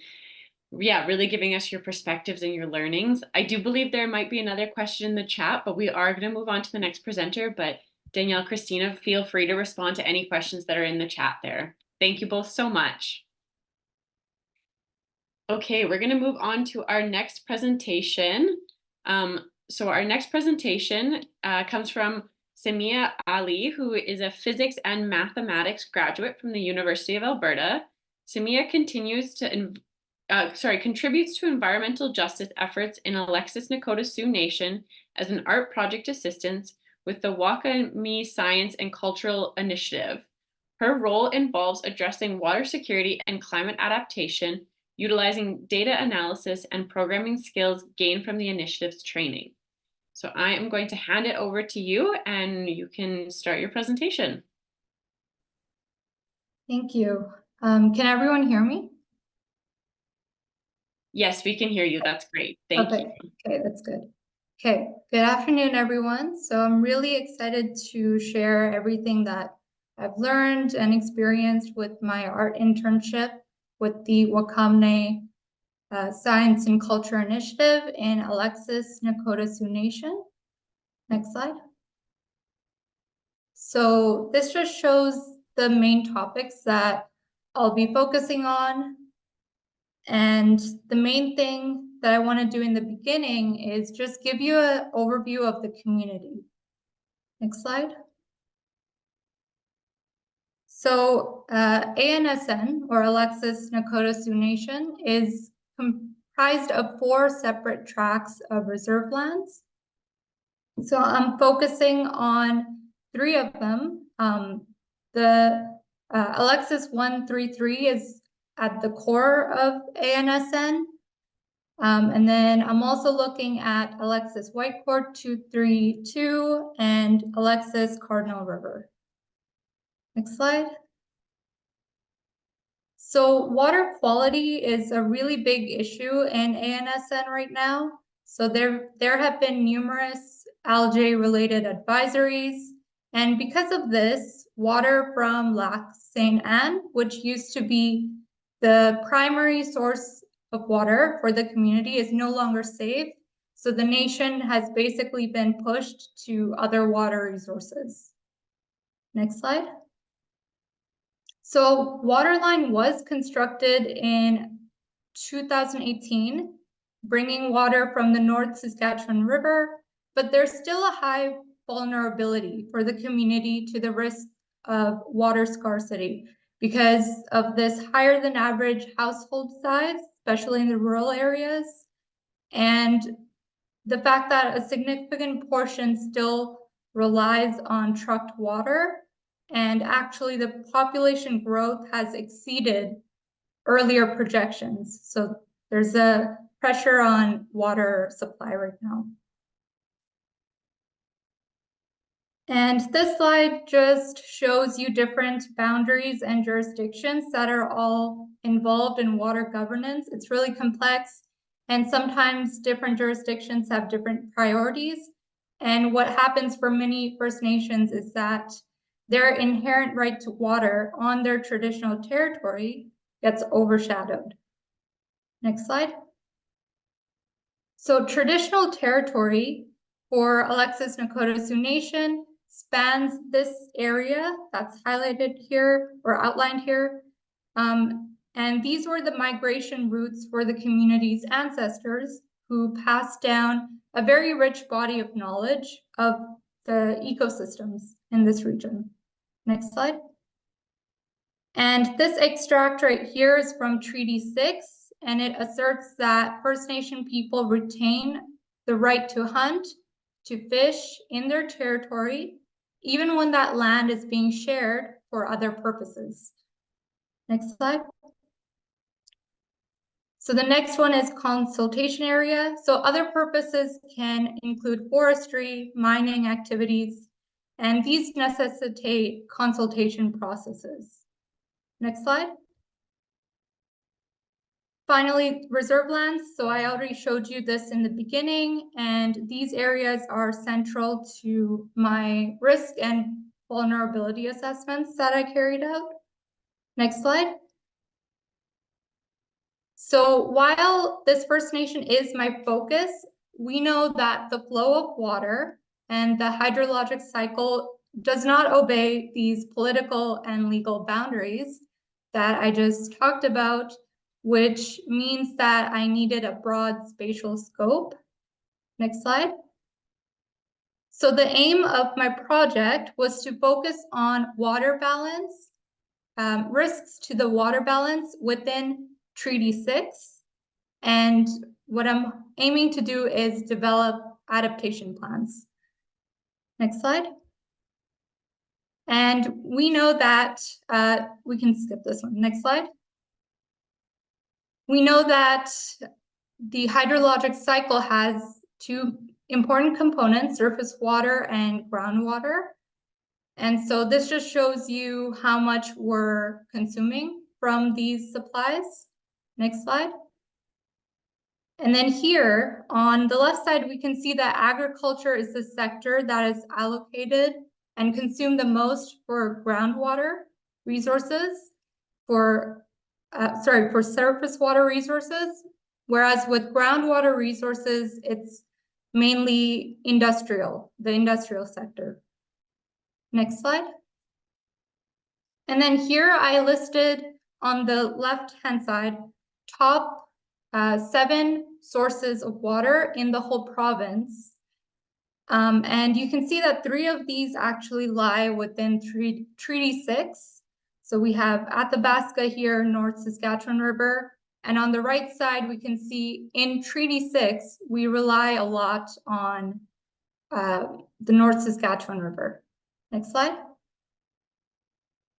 And then this plot just shows you river discharge for the North Saskatchewan River. And it shows you that the construction of the Brazeau and Bighorn Dam did influence the natural flow regime of the river, reducing water availability during growing seasons when water is usually highest, and then increasing it during the cooler non-growing seasons. Next slide. And this one just shows you that in the past 50 years, there's been a general decline, particularly in the Athabasca River near Fort McMurray. Next slide. So we looked at a lot of data. We also looked at time series for water levels of different water sources and did further analysis with that, like the Mann-Kendall test, looking at seasonal patterns. Next slide. We also collected eddy covariance data. And what this graph shows you is that there's a really strong correlation and delicate balance between transpiration and precipitation, which means if one exceeds the other, there's risks that it could disrupt the water balance and increase risks for events like droughts. Okay, next slide. And then I wanted to give a quick shout out to glaciers because they're also a really critical component of the water balance and the hydrologic cycle. And we've been noticing actually worldwide, but in Canada particularly, there's a rapid decline in glacial mass, and that impacts the water balance in Treaty 6. Next slide.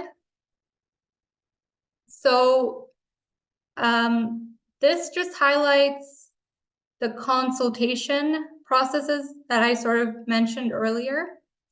And right now, from the past, what we've seen in the nation is that a lot of consultation processes can be tokenistic, which means, yes, they'll ask for the community's feedback, but they're not guaranteed that their feedback will be reflected in policies.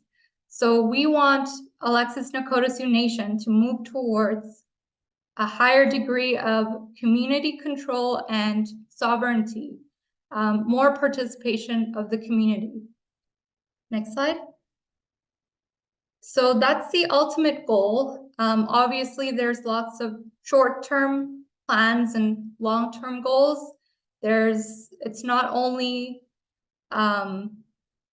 short-term, so there's large regulatory processes that we'll have to tackle. But yeah, these are the main 4 things that I'm currently trying to expand on in the community. And I want to focus on the first box here, traditional knowledge. So next slide.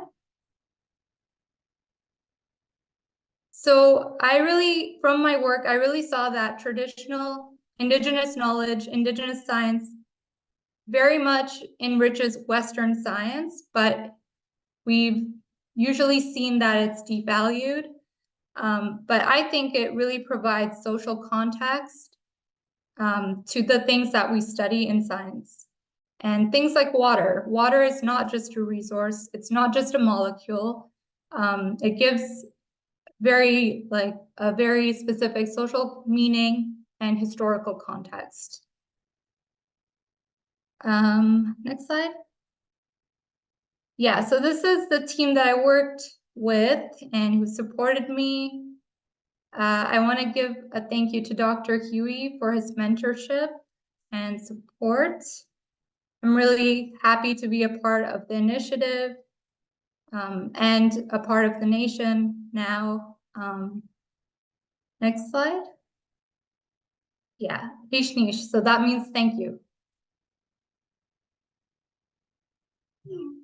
Thank you so much for your presentation. I do have a question for you right off the bat. The question asks, what connections do you see between your degree, this program, and your career in the future? Yeah, so when I was applying for the program, one thing that really appealed to me about Wakamne initiative was that they really use the power of two-eyed way of seeing.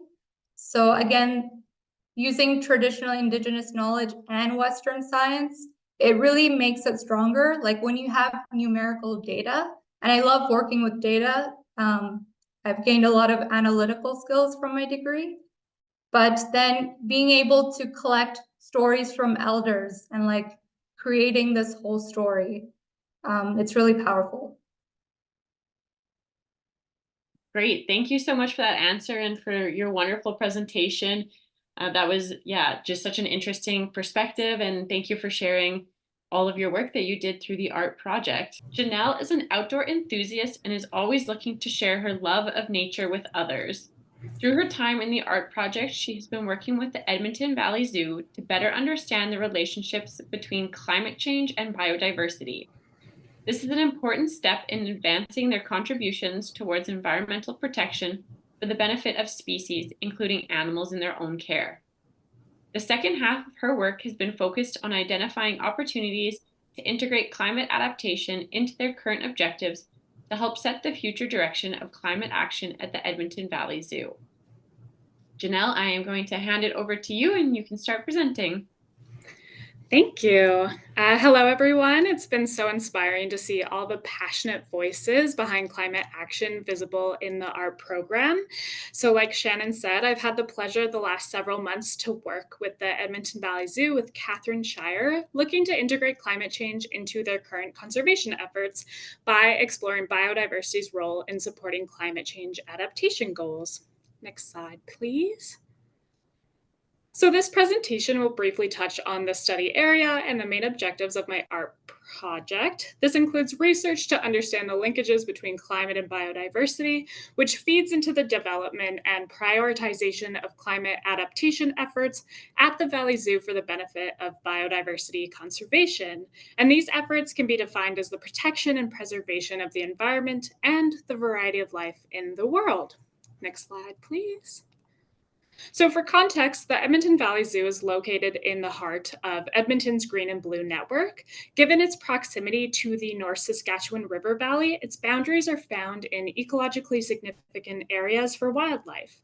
It's currently in the process of updating their master plan from 2005, which presents the valuable opportunity to set the future direction of climate action at the Valley Zoo as it relates to their core values: stewardship, conservation, education, and engagement. Next slide. The zoo's vision is to create an engaging place that inspires the protection and conservation for animals and the world we live in, And my areas of focus centered on how we can inspire climate action by leading by example. As the second most popular attraction in Edmonton, it receives 350 to 400,000 annual visitors each year. So it has a powerful influence in promoting conservation in the city and plays a prominent role in delivering valuable wildlife-focused educational and interpretive opportunities for visitors. Next slide. To build our knowledge base, the first objective of the art program was to develop a deeper understanding of the relationship between climate change and biodiversity. Next slide.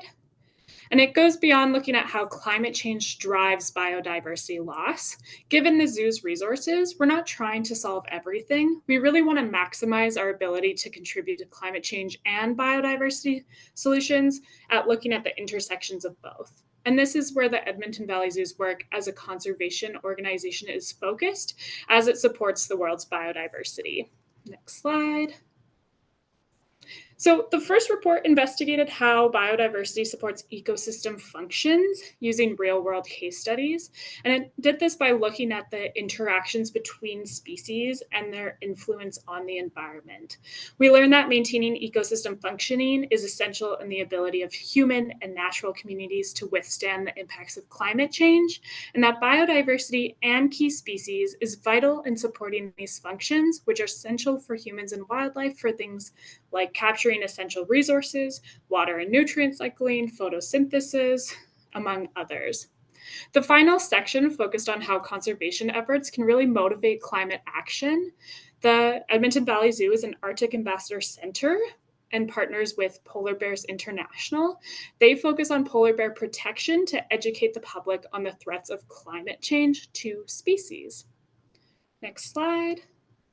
We learned that climate change affects species populations due to extreme weather events, changes in the availability of resources for animals, and can transform the suitable habitat for species. Based on these factors, it is predicted to become the second largest threat to biodiversity through time after habitat loss. And we're looking at how we can move beyond business as usual practices. It's that kind of gray curve in the graph to bend the loss of biodiversity and move towards the green zone through conservation and climate action. Next slide. Which brings us to the second part of the ART program, to identify climate adaptation and mitigation opportunities at the zoo to support biodiversity conservation. Next slide. Key opportunities that were identified focused on protecting, restoring, and naturalizing degraded environments within its boundaries to support local biodiversity, develop stronger climate communication within their existing educational programming, and reduce the zoo's environmental impact and its contributions to climate change through the adoption of sustainability practices. Next slide. And based on the importance of protecting and preserving biodiversity, these efforts need to prioritize nature-based solutions. Next slide. Adopting these can respond to key challenges in how the zoo is able to protect local species and habitats by naturalizing degraded areas back to native parkland, how it can care for animals in the future, better tailor endangered species breeding efforts, and consider any animal welfare impacts. And lastly, it can help respond to the threats of climate change by transitioning into greener infrastructure. Next slide. So what do we do with all this information? Well, the ART project focused on developing awareness at the zoo on climate change and the need to adapt. Next slide.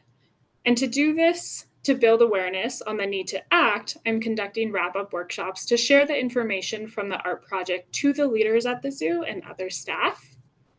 Next slide. And this is important to continue on the adaptation process after my position ends, to really continue on the planning, implementation, and assessment of climate action at the zoo.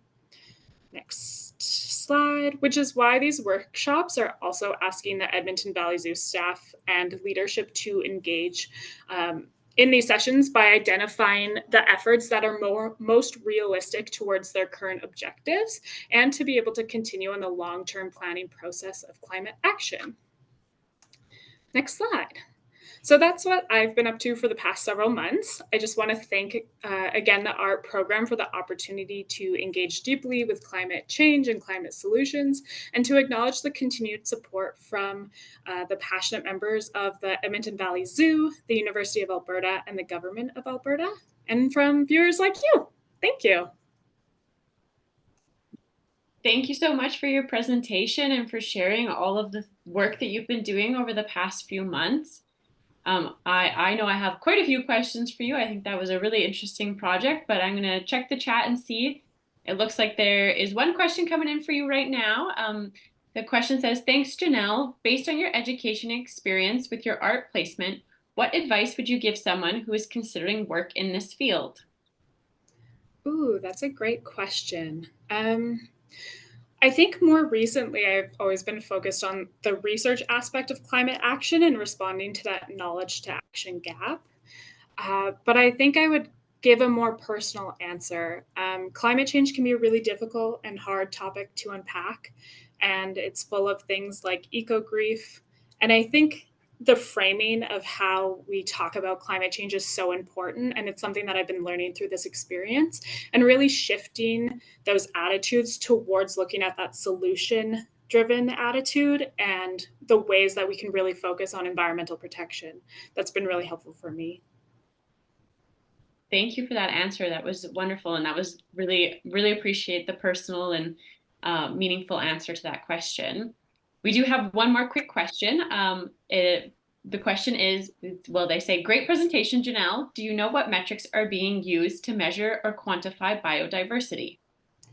Yeah, that's a great question. I looked at that in my first report. I think there's Maury and I'll have a really great study that estimates there's like 8.7 million different species on Earth.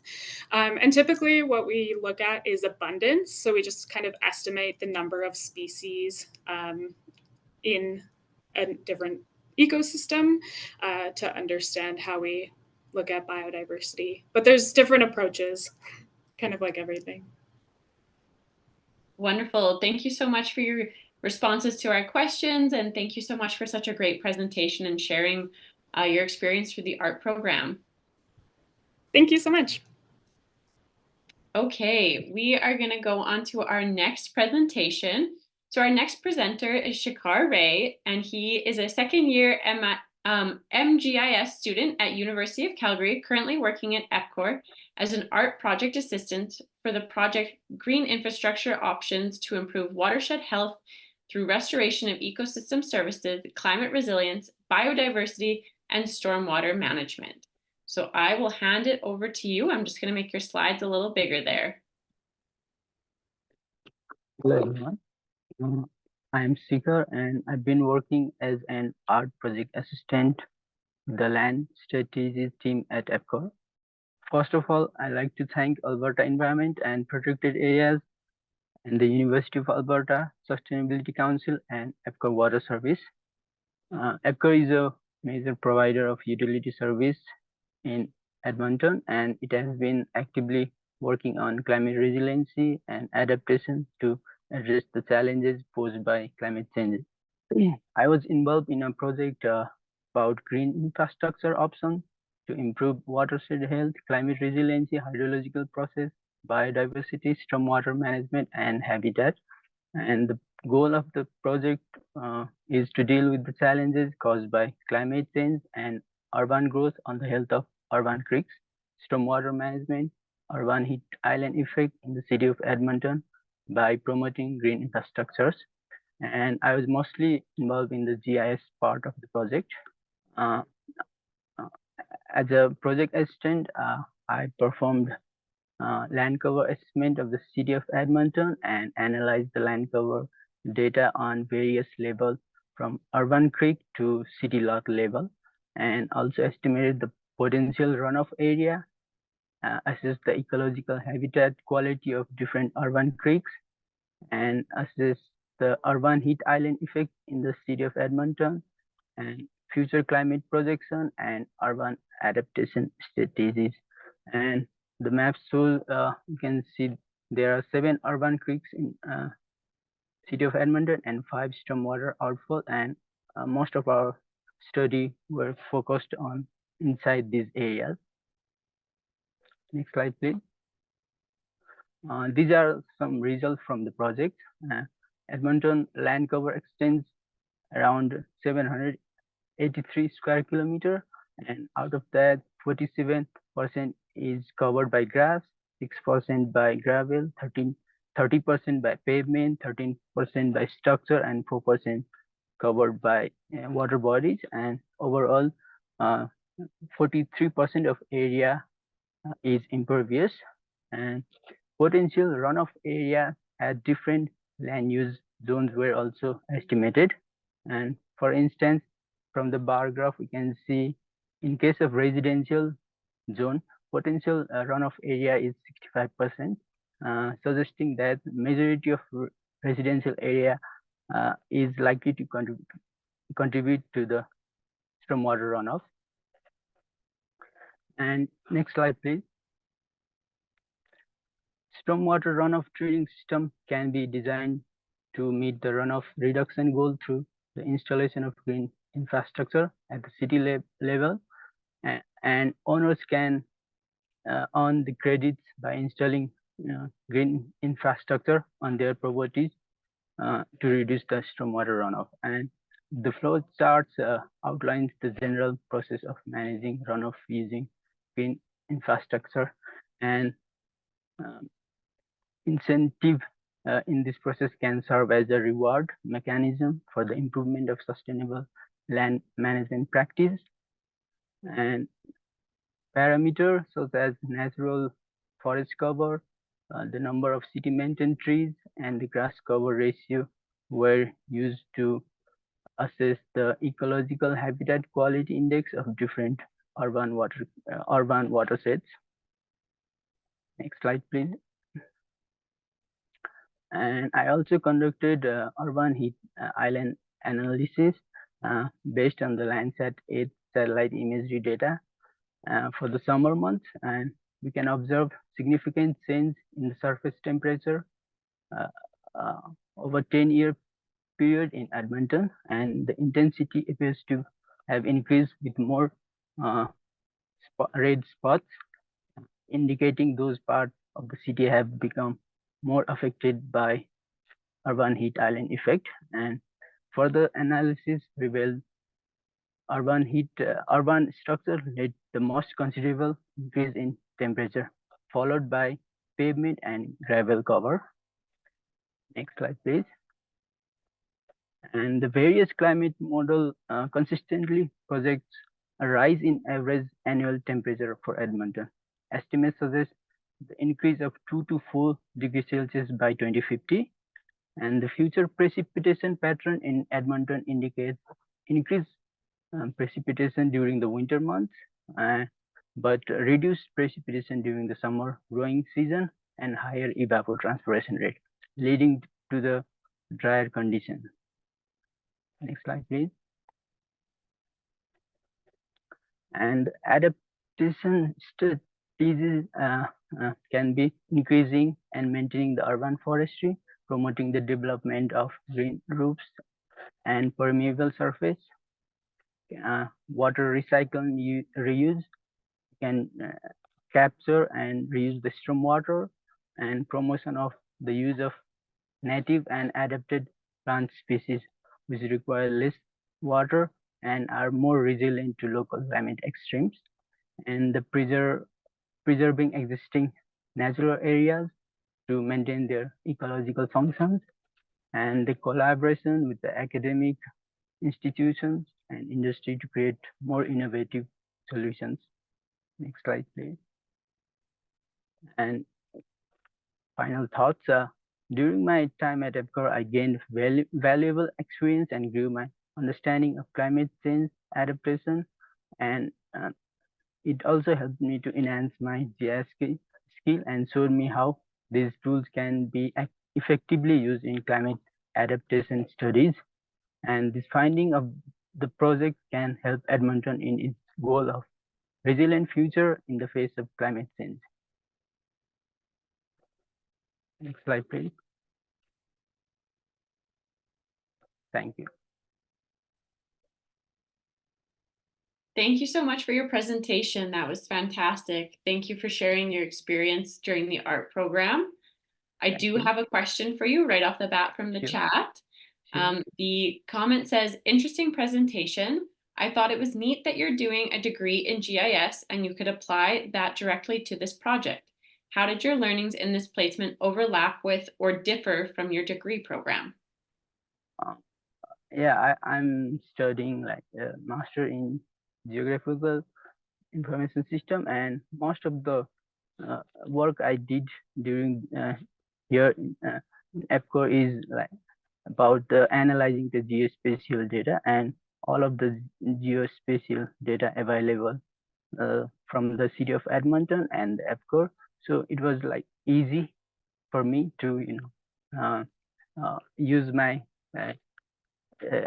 academic background for the analyzing the available data. It was easier than what I thought. Fantastic. Thank you for your answer to that first question. I do have a second question for you that I'll quickly ask you. The question asks, how do you think EPCOR will use your project learnings going forward? What are the next steps? So my mentor, she's a watershed manager, and they are preparing the urban creek. They are working on the watershed, urban creek watershed. So my finding can be helpful for their their runoff reduction studies which they are conducting right now. Fantastic. Thank you so much for answering both those questions so promptly and with so much detail. And thank you so much for such a wonderful presentation and sharing more about your experience with EPCOR and the art program as a whole. Thank you so much. Thank you. Okay, we are going to be moving on to our next presenter here. So our next presenter is Lucia Californias, is a recent graduate of the BA in Environmental Studies from the University of Alberta.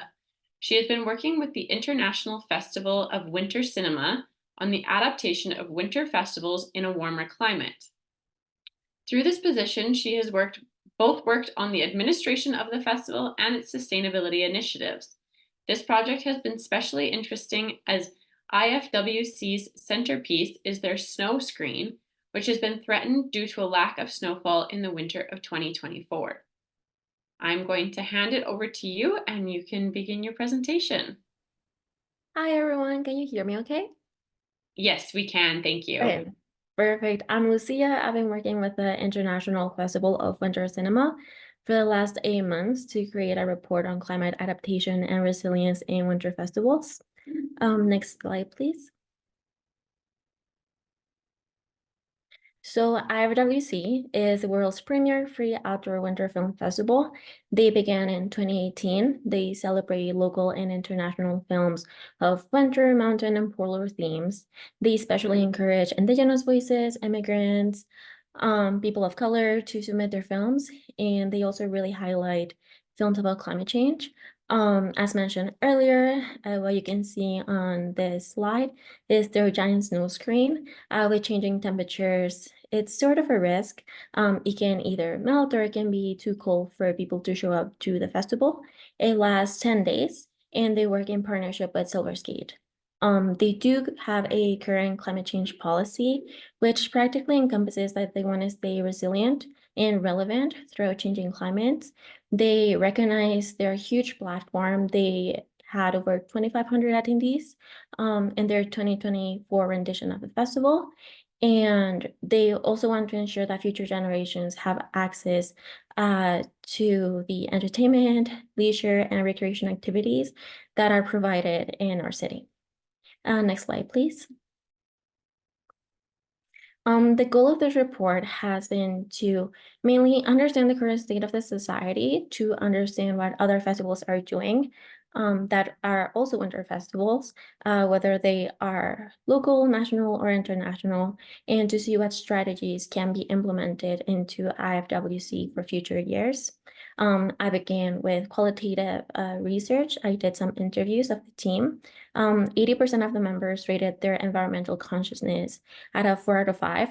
They're all very aware and interested in adapting and implementing new sustainability measures to the festival. However, a challenge that they face is balancing out their work life, their family life, their basic needs with the festival, the planning and administration, and also incorporating sustainability initiatives, because this festival does run on volunteers.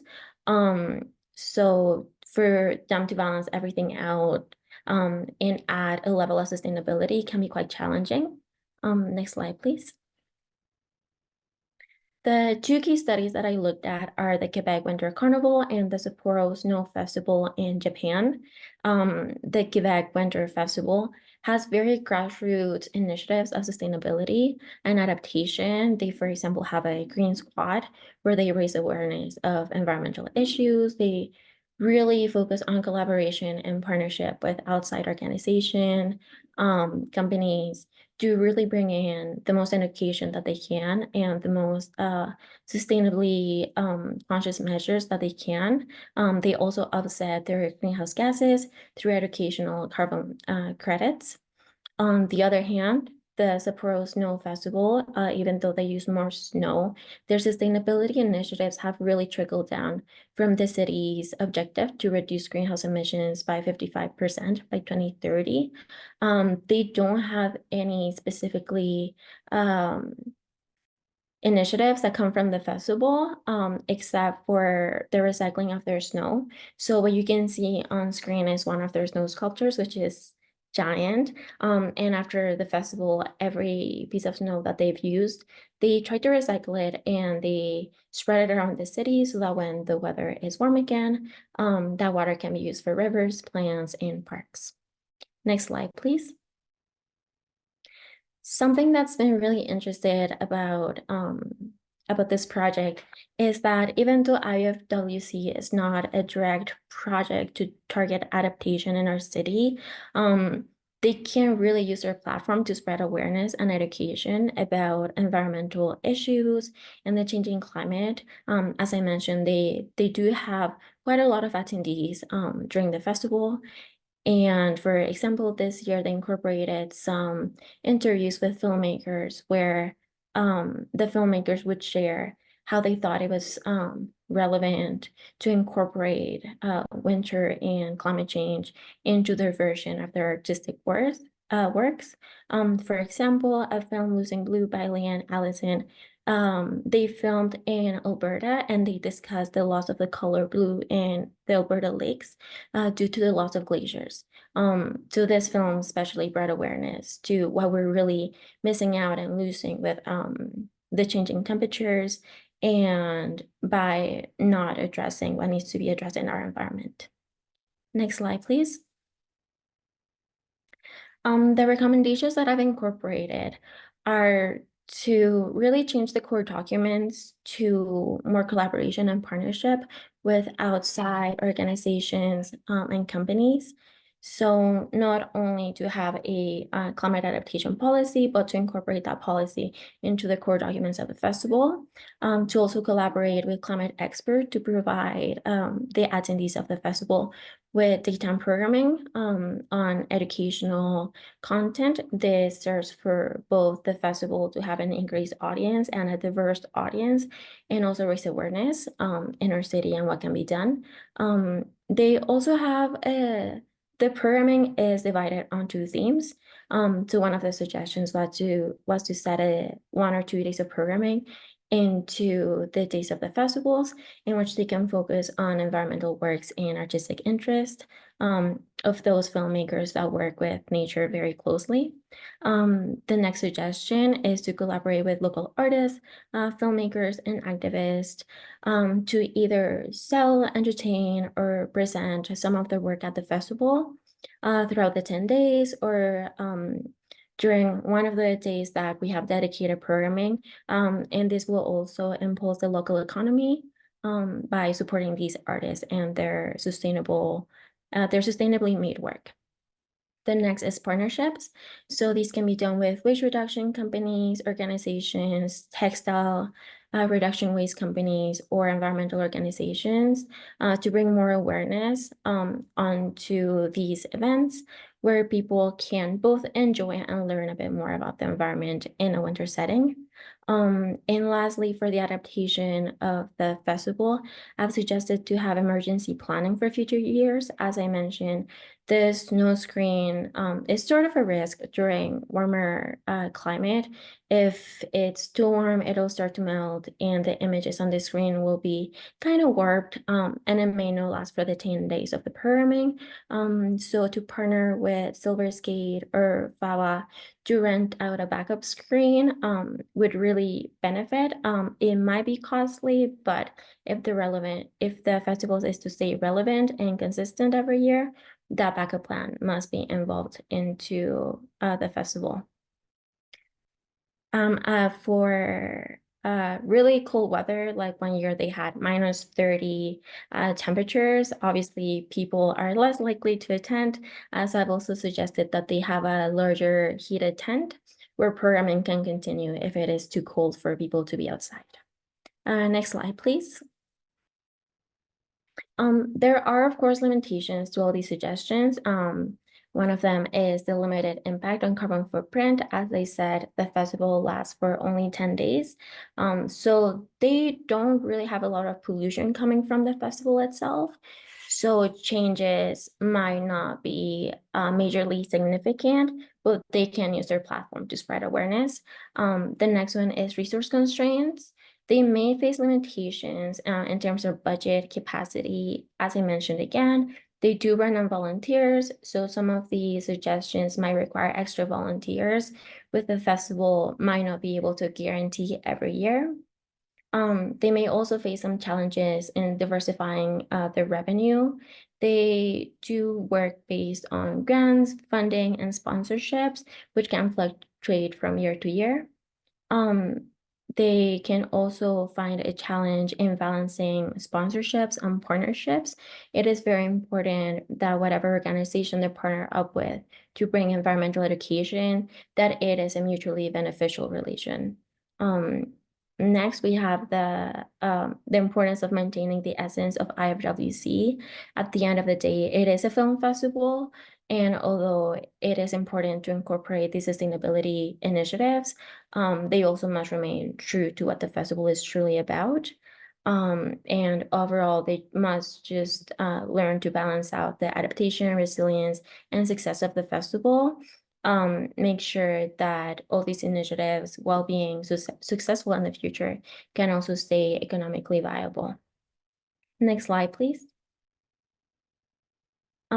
So that's been it for my presentation. Thank you to the Sustainability Council, the Alberta program, the University of Alberta, IFWC. I've really had a really great time working with them. It's been really interesting and fun to be part of this festival. And if you are all ever in the city in February of 2025, I really encourage you to check them out because it's a really unique experience in the city of Edmonton. Thank you so much for your presentation. We do have some questions in the chat for you. So the first question asks, out of your solutions, which ones do you see being prioritized in the short term versus the long term? Fantastic work. Yeah, the short term are more so partnerships and collaborations. I find that some environmental organizations are really eager to get their work and their presence out there, so they're always very readily available for any projects coming the way of IWC. More of the long term come with one, the city's objectives for the support of the arts. As I mentioned, arts funding fluctuates year to year and also government based. So having a solid fund for the festival is not something that can be solved or fixed or retained over 1 year. It's definitely something that's going to take a few years. Wonderful. Thank you so much for your answer and for your presentation. I do believe there is another question or two in the chat for you, so maybe if you want to jump in there and respond. But yeah, thank you so much for your presentation and your thoughtful answer. Yeah, thank you very much. Okay, wonderful. We're going to move on to our next presentation here. So our next presentation comes from Valerie, who was born and raised in Panama City, Panama, where she obtained a degree in civil engineering. She moved to Canada in August 2021 to pursue a Master's of Science in Construction Engineering and Management at the University of Alberta. Valeria is currently in the final stages of her master's program, where she is working on her thesis titled An Environmental and Financial Trade-off Analysis of Industrialized Construction Methods in Cold Climate Regions. She joined EPCOR after being chosen to participate in the Adaptation Resilience Training program and is now part of the Integrated Planning and Analytics team as a Climate Adaptation Project Assistant. I will hand it over to you and you can begin your presentation. Thank you very much. Good afternoon, everyone. Thank you so much for joining me today for this presentation. Today, I'm going to be presenting the art project adaptation measures to protect vulnerable transmission infrastructure developed at EPCOR in collaboration with the Integrated Planning and Analytics team. Next slide, please. This art program was developed in line with EPCOR's climate change and adaptation management plan, which intends to identify vulnerable transmission and distribution infrastructure in order to increase their resiliency during extreme weather events. And in this context, this program consisted of two main projects, which were to develop a list of recommended risk management strategies to protect vulnerable transmission assets from future extreme weather events and identify alternative gas insulated equipment to replace the use of SF6 for transmission systems. Next slide, please. So the first project focused on developing a list of flooding risk management strategies for new and existing substations. Next slide, please. This project focused on substations since the Climate Change Adaptation Management Plan previously identified that substation was one of the most vulnerable assets to flooding due to the key electrical equipment that it is located in some of EPCOR's substations in the basement. This means that in case water gets in contact with this key electrical equipment during a minor basement flooding, it could lead to significant property damage and long closure of the substation. Next slide, please.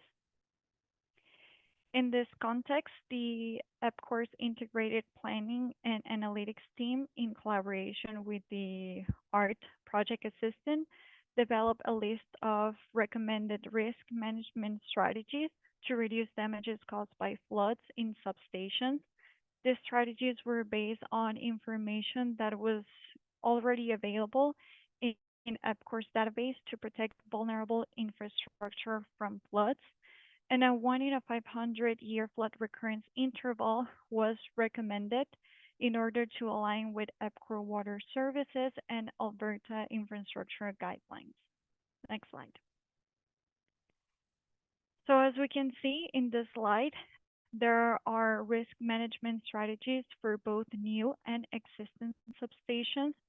So this is a summary of the list of recommendations for both type of assets. For new substations, the recommendations would be to first select a site that is outside the 1 in a 500-year flood zone. And if this is not possible, the next recommendations would include to elevate the entire site or vulnerable equipment above the 1 in a 500-year flood zone.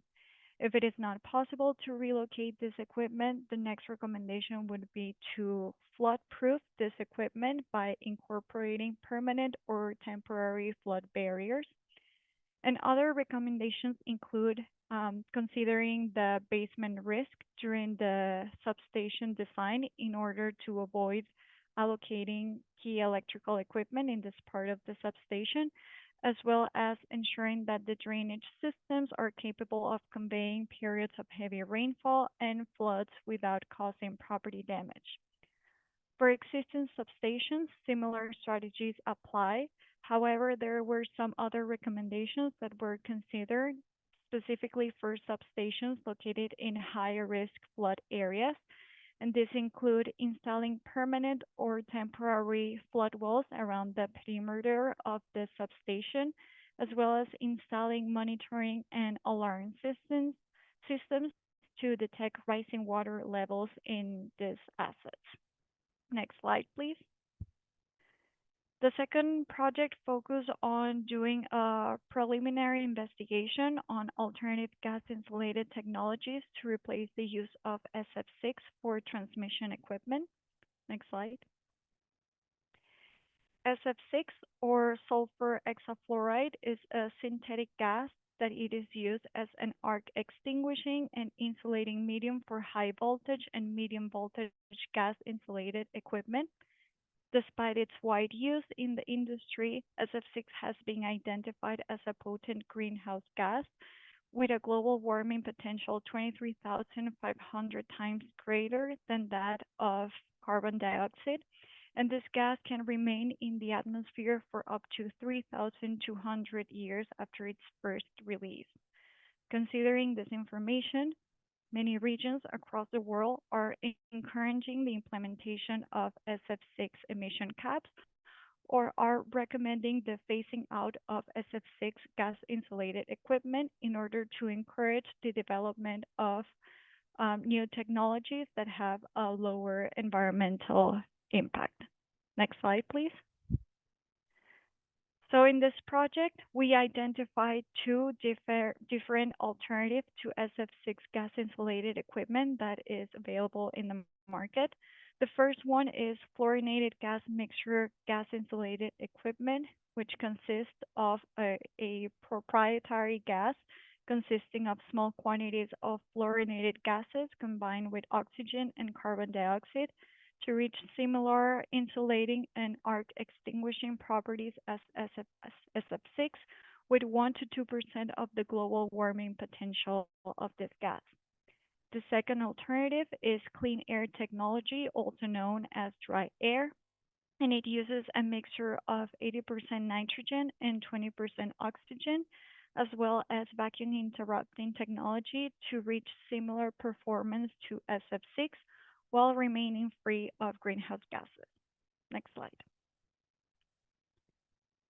So despite the environmental advantages of both alternatives, they each have their own disadvantages. However, the main constraint to apply this alternative into the industry remains the higher capital cost and the limited voltage range available for both options. Next slide. So as some final remarks for this presentation, it is important to acknowledge that both art projects were developed in line with EPCOR's commitment to reduce their environmental footprint and the company's commitment to develop adaptation measures for vulnerable assets based on future climate patterns as stated in the Climate Change Adaptation Management Plan.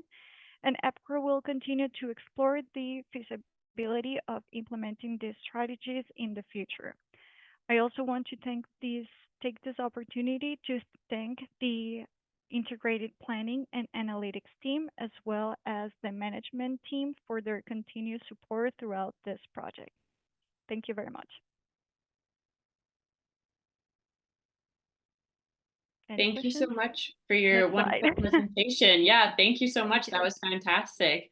Thank you for sharing more about your experience with art. I have a question for you right away. It really sounds like your education and this art placement lined up quite well. Do you see how those work together? Were there any differences that you experienced? And yeah, do you foresee yourself and hope to be moving forward in this direction for your future career? Yeah, at first I was like, is it going to be related? Because we were talking about electricity and I'm a civil engineer, but most of the project was actually focused on more strategies related to my field. So I can see both civil engineering, electrical engineering working together. And it is definitely something that I would like to pursue in the future. And even with SF6, I work in my master's with carbon dioxide emissions. So here I was focusing on alternatives to reduce SF6. So it was a very wonderful experience.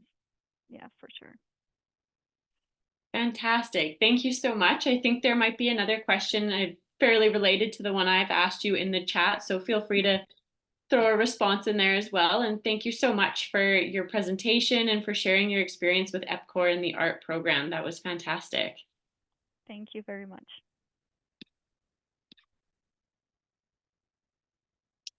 Okay, we are going to be moving on to our next presentation here. In the agenda, I know it does say that this is our final presentation, but we do actually have one more presentation after this one. So please stick around. We have 2 more presentations. Our next presentation comes from Tony, who is a Bachelor of Arts student studying economics, sociology, and sustainability. He is currently completing his art internship at the Climate Change and Global Health Research Group, where he supports events and outreach that bring together researchers, experts, and leaders from across Alberta and beyond to mobilize climate action. Born and raised in Edmonton, Tony has witnessed Edmonton's rapid growth and transformation, which inspired him to pursue a career in city building and urban planning. He hopes to contribute to a healthier, greener, and friendlier Edmonton for all of us. He is passionate about sustainability, and in the warmer months, you can find him growing vegetables at his favorite community garden. I am going to hand it over to you, Tony, and you can begin your presentation. Thank you. Hey, thank you for that great introduction, Shannon. And hello, everyone, and happy Earth Week. I'm grateful to be joining you from Treaty 6 territory, a traditional gathering place for diverse Indigenous peoples. And I would like to acknowledge the sovereignty, histories, languages, cultures, and knowledge systems of First Nations, Métis, and Inuit, who are the original inhabitants and ongoing stewards of this land. I would also like to extend my gratitude to the University of Alberta Sustainability Council and Alberta Environment and Protected Areas for providing me with this valuable opportunity to participate in the art program as a project assistant intern. Next slide.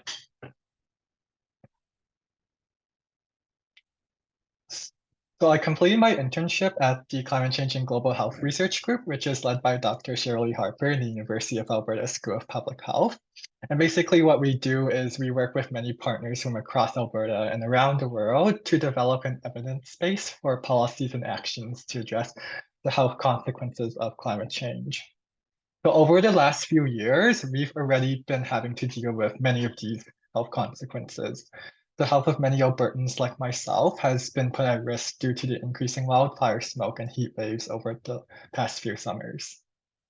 I remember not being able to go outside because of the poor air quality. I also remember my sleep being disrupted because I didn't have air conditioning during the heat waves. We also heard from many of the presentations today and also from food producers across the province about increasing concern about droughts and water insecurity. We're also starting to understand how climate change impacts our mental health. So that might sound like doom and gloom, but there is good news. Researchers and community members from diverse sectors across the province are coming together to develop and implement innovative climate adaptation solutions to benefit our health. And you've already heard about many of these today in the presentations.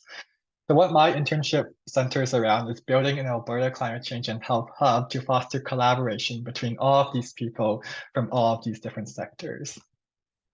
Next slide. So this project actually began last summer when a group of 30 different researchers across all three of the University of Alberta's different colleges from 15 different faculties decided to band together and form a working group with the objective of creating this new climate change and health hub. And when I joined the art program last September, I was given the mission of turning the idea of this hub into reality. As the working group met monthly to formulate the vision of this new hub, the first big project that I got to work on was developing and implementing a new seminar series focused on climate change and health, targeted at health practitioners and community organizations across Alberta. Next slide. So this seminar series was named CHAT, which stands for Climate Health Action Talks, and it successfully launched on February 28th. The topic of the first seminar was why climate change and health, and this really gave us an opportunity to tell the world that new climate change and health hub would be launching soon. The seminar featured 4 panelists from disciplines as broad as epidemiology to urban planning to fine arts and even leisure studies. And we got to hear from all of these wonderful researchers about why they got involved with climate change and health and how their work intersects with that, coming from all of these different sectors. So the chat was a big hit with more than 124 people who registered to attend. The strong interest that chat generated set a strong stage for us to officially launch the new Climate Change and Health Hub at the Alberta Summit, mobilizing intersectoral action on climate change and health. Next slide. So organizing the Alberta Summit was by far the biggest project I got to work on as part of my art internship. The summit was a partnership with the Public Health Agency of Canada, and it featured Canada's top doctor, the Chief Public Health Officer, Dr. Theresa Tam, who was part of a panel discussion with municipal, provincial, and Indigenous leaders across Alberta. We also had case study presentations featuring innovative climate health adaptation solutions from intersectoral partners that hailed from all corners of the province, including the Old Man Watershed Council, Tribal Chief Ventures Inc., and the City of Calgary. The summit was a big success with more than 296 people attending, including many of you who are here today. So thank you for coming. And it also helped to generate positive media coverage of the new Climate Change and Health Hub. I think for me, what the biggest takeaway of the summit was at the beginning, Elder Bert OJ's opening prayer emphasized the importance of building relationships. And I think this theme that was repeated again and again by all of the speakers as we look towards the future of this hub. I think building relationships to tackle climate change will be at the core of what we do. Next slide, please. So the future direction of the hub will be guided by our vision of a vibrant, inclusive, and organized community of researchers, students, and citizens that create and mobilize the knowledge needed to achieve just, equitable, sustainable, and resilient futures for different ecosystems. And I have no doubt that as the hub continues to grow, there will be many more new and exciting projects to come. Next slide. But I also wanted to very quickly go through some of the other projects that I got the privilege of working on. Next slide. First of all, I think by far my favorite part of doing this internship is facilitating the outreach lessons to young students across Edmonton, Alberta. We have a lesson for grade 5 and 6 students about how climate change affects our health and what we can do to stay safe during a wildfire and heat wave. And this lesson is always a delight to teach because the kids are so engaged and they know so much about this topic already. I also took the opportunity to adapt this elementary school lesson to junior high and high school students, and this adapted lesson has already been delivered to almost 150 students. Recognizing the positive impact of our outreach lessons, this month, the U of A Sustainability Council awarded the Climate Change and Global Health Research Group the Campus Sustainability Award for outstanding dedication, impact, and leadership demonstrated in advancing campus sustainability, which you can see in this picture here. Unfortunately, I have a colleague that is standing beside me on the right, but she got cut off, but we'll find her at the last slide. Next slide, please. So another project that I got the privilege of working on was putting together these fact sheets. Basically, what I did was I gathered information from the latest Intergovernmental Panel on Climate Change reports and put them together into 6 different fact sheets that were based on the different themes of the COP28 climate change conference that happened late last year. And I was very pleased that these fact sheets supported Dr. Shirley Harper's contributions as Canada's IPCC representative at COP28. Next slide, please. And finally, a very exciting project that I got to start, but I didn't get the chance to implement is community climate conversations. So this is an informal networking and social event that's built around connecting undergraduate and graduate students who are passionate about climate action with researchers and community leaders who are doing climate action work. One thing that I was very proud of is I successfully applied for and received $1,400 in grant funding for this project. This funding, I think, will be very crucial for making this event a reality, and hopefully maybe I'll see some of you there. Next slide, please. And finally, before I close, I would definitely like to also acknowledge my fantastic colleagues at the University of Alberta and the Public Health Agency of Canada who are on the call today. I would like to express my sincere gratitude for all of your amazing support, motivation, and inspiration that you've provided me over the past 8 months. And with that, thank you for attending my presentation, and I will now be happy to take any questions. Thank you.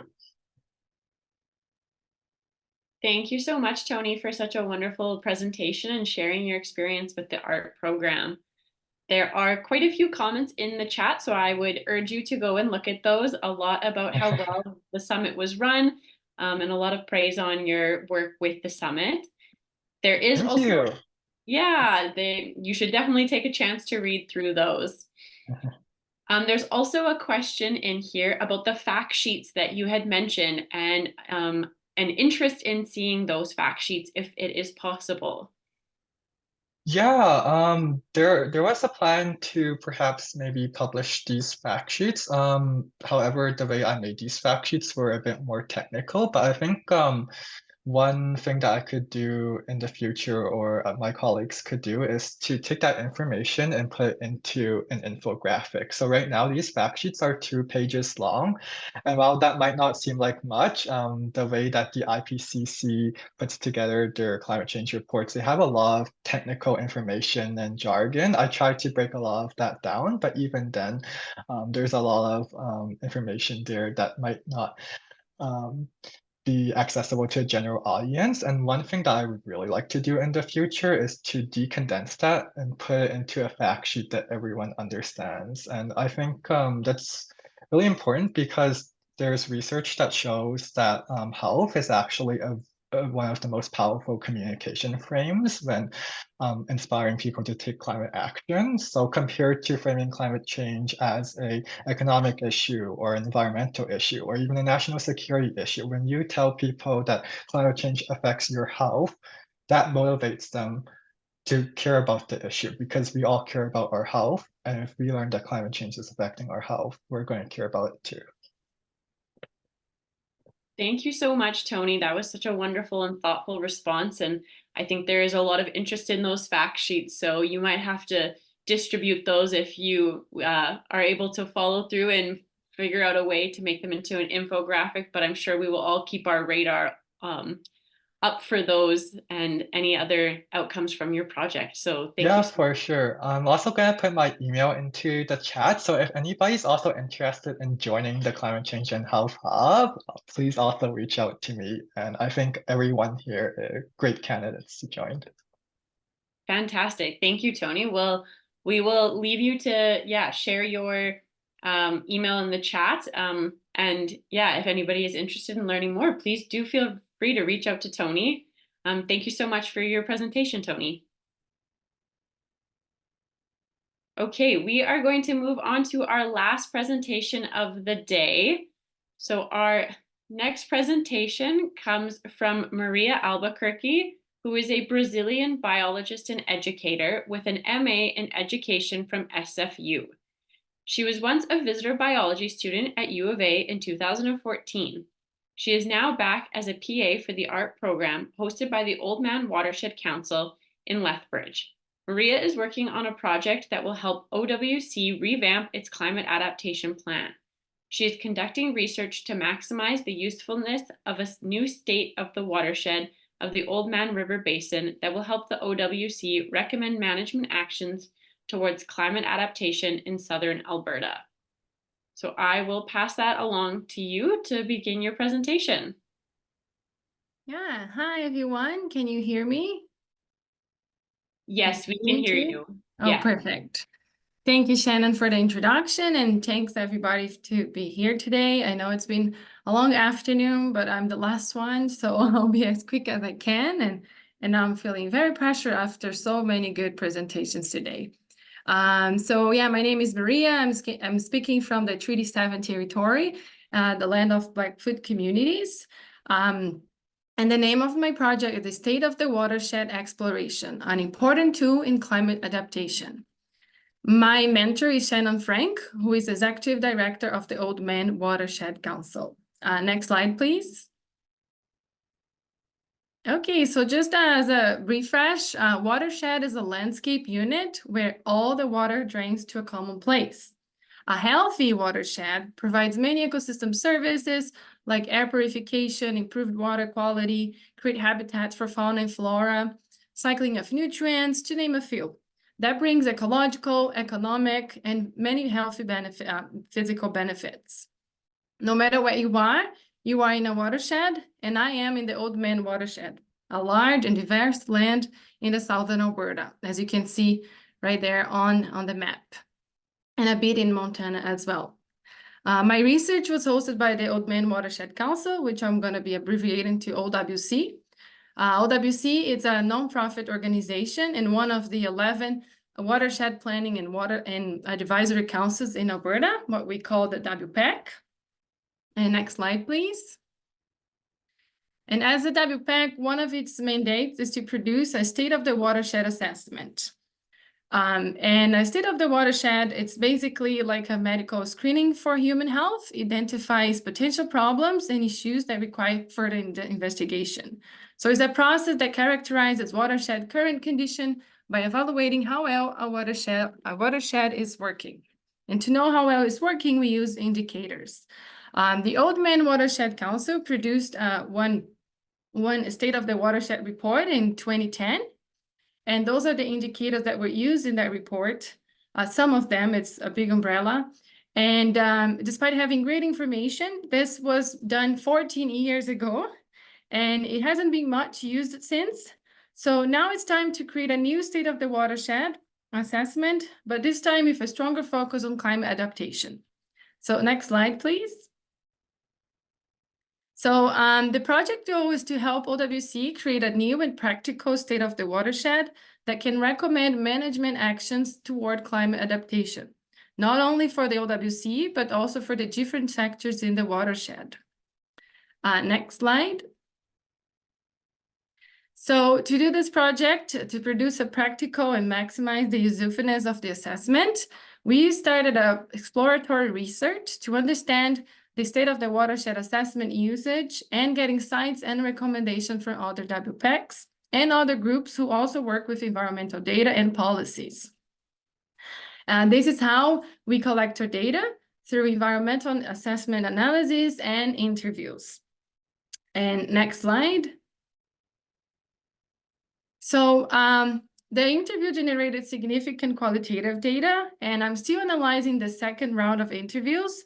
So these are a few highlights of the results from the WPAC interviews. And first of all, there are a total of 16 state of the watershed assessments produced by the WPACs. 13 of them are more than 10 years old, and 2 are from recent years.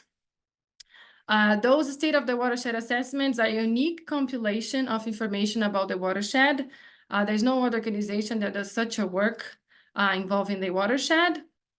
In general, the state of the watershed has been used for a WPAC work and water management plans. And it also created many opportunities for collaboration with other groups, public education, and dialogue on important topics in the watershed. Most users were WPAC staff, but also included members of other sectors and communities. And the most sought after data by users were water quality, water quantity, maps, and fisheries information. Next slide. So, however, the use and the creation of the state of the assessment included barriers and challenges. And the most common challenge that we received was that most state of the watershed assessments needed more data interpretation. For example, as we got this quote from one of the participants, we weren't able to answer the main question we got. How is the watershed? Is it healthy or not? Second one is most of the state of the watershed reports were not easily accessible. They were in large printed copies, most of the time in an office, or long PDF versions. Then the information became also pretty quickly outdated once it was published. For example, for water quality, if the study was done some years before the assessment was published, then it didn't represent the condition of that specific river, for example. Then the state of the watershed assessments, they are not comparable to each other. Each WPAC decided their indicator they're going to use. So they have different formats. There is a lack of provincial standard. And finally, it's very expensive. It requires a lot of resources and capacity. So those were the main barriers found in the results. And you can go to the next slide.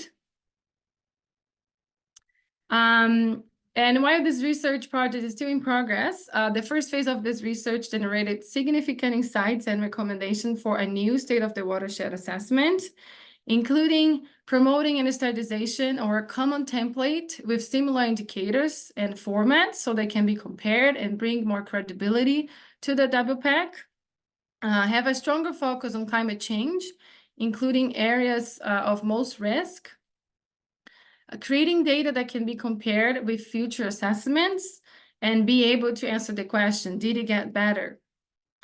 Work on an online format that is easy to update, a low-maintained platform that won't require much capacity, knowing that OWC has a small team. And finally, having information that is easy to find, visualize, and interpret. And most importantly, that can be translated into management actions. So the results from the second round of interviews will be of great importance in compiling feasible recommendations for the next steps of the OWC State of the Watershed Assessment and Climate Adaptation Plan, and they're going to be in the report. And next slide. While we wait for that, one thing we know is that a healthy watershed is our best ally in climate adaptation. Next slide. And thank you so much for listening, and thank you U of A for supporting the art program, for funding this program. Thank you for my mentors, Shannon Frank, and the OWC team for letting me contribute to their adaptation goals and learn more about their work that they do to support the Old Man watershed. It's been an amazing experience, and I'm very grateful for this program to support that, so they can come up with a new assessment and help the watershed in their adaptation plans. So thank you. Thank you so much, Maria. That was a wonderful presentation. We do have a question for you right away.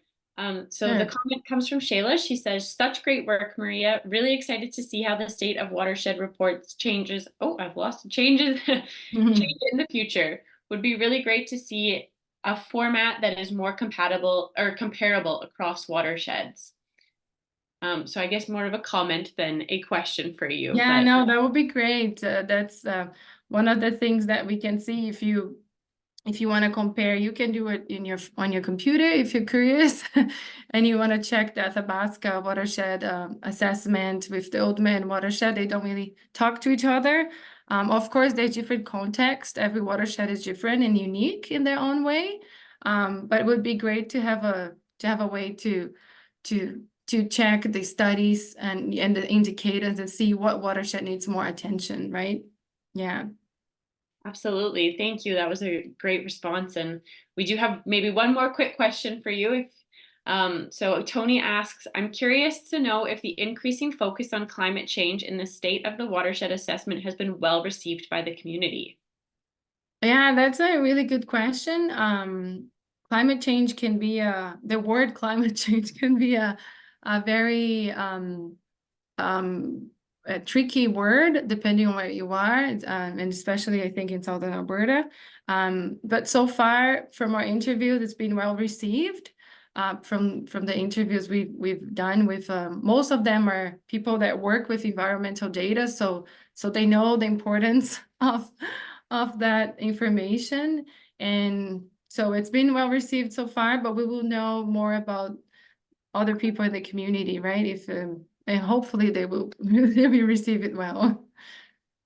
Wonderful. Thank you so much, Maria, and thank you for being the last presenter and sharing. Yeah, thank you so much, Shane. Wonderful. Yeah. Okay. I just have a few closing remarks. I just want to express my gratitude and thanks to all of the project assistants for presenting today and sharing their research and work that they have completed over the last 8 months within their art program internship. These were some fantastic presentations. I know I'm going to walk away with a lot more knowledge on the adaptation and resilience that's occurring across the province. And I just cannot thank you all enough for your wonderful work. And again, I want to extend my thanks to the mentors as well for supporting the PAs throughout this experience and giving them such wonderful experience and understanding their goals and their objectives for this program and really supporting them throughout that.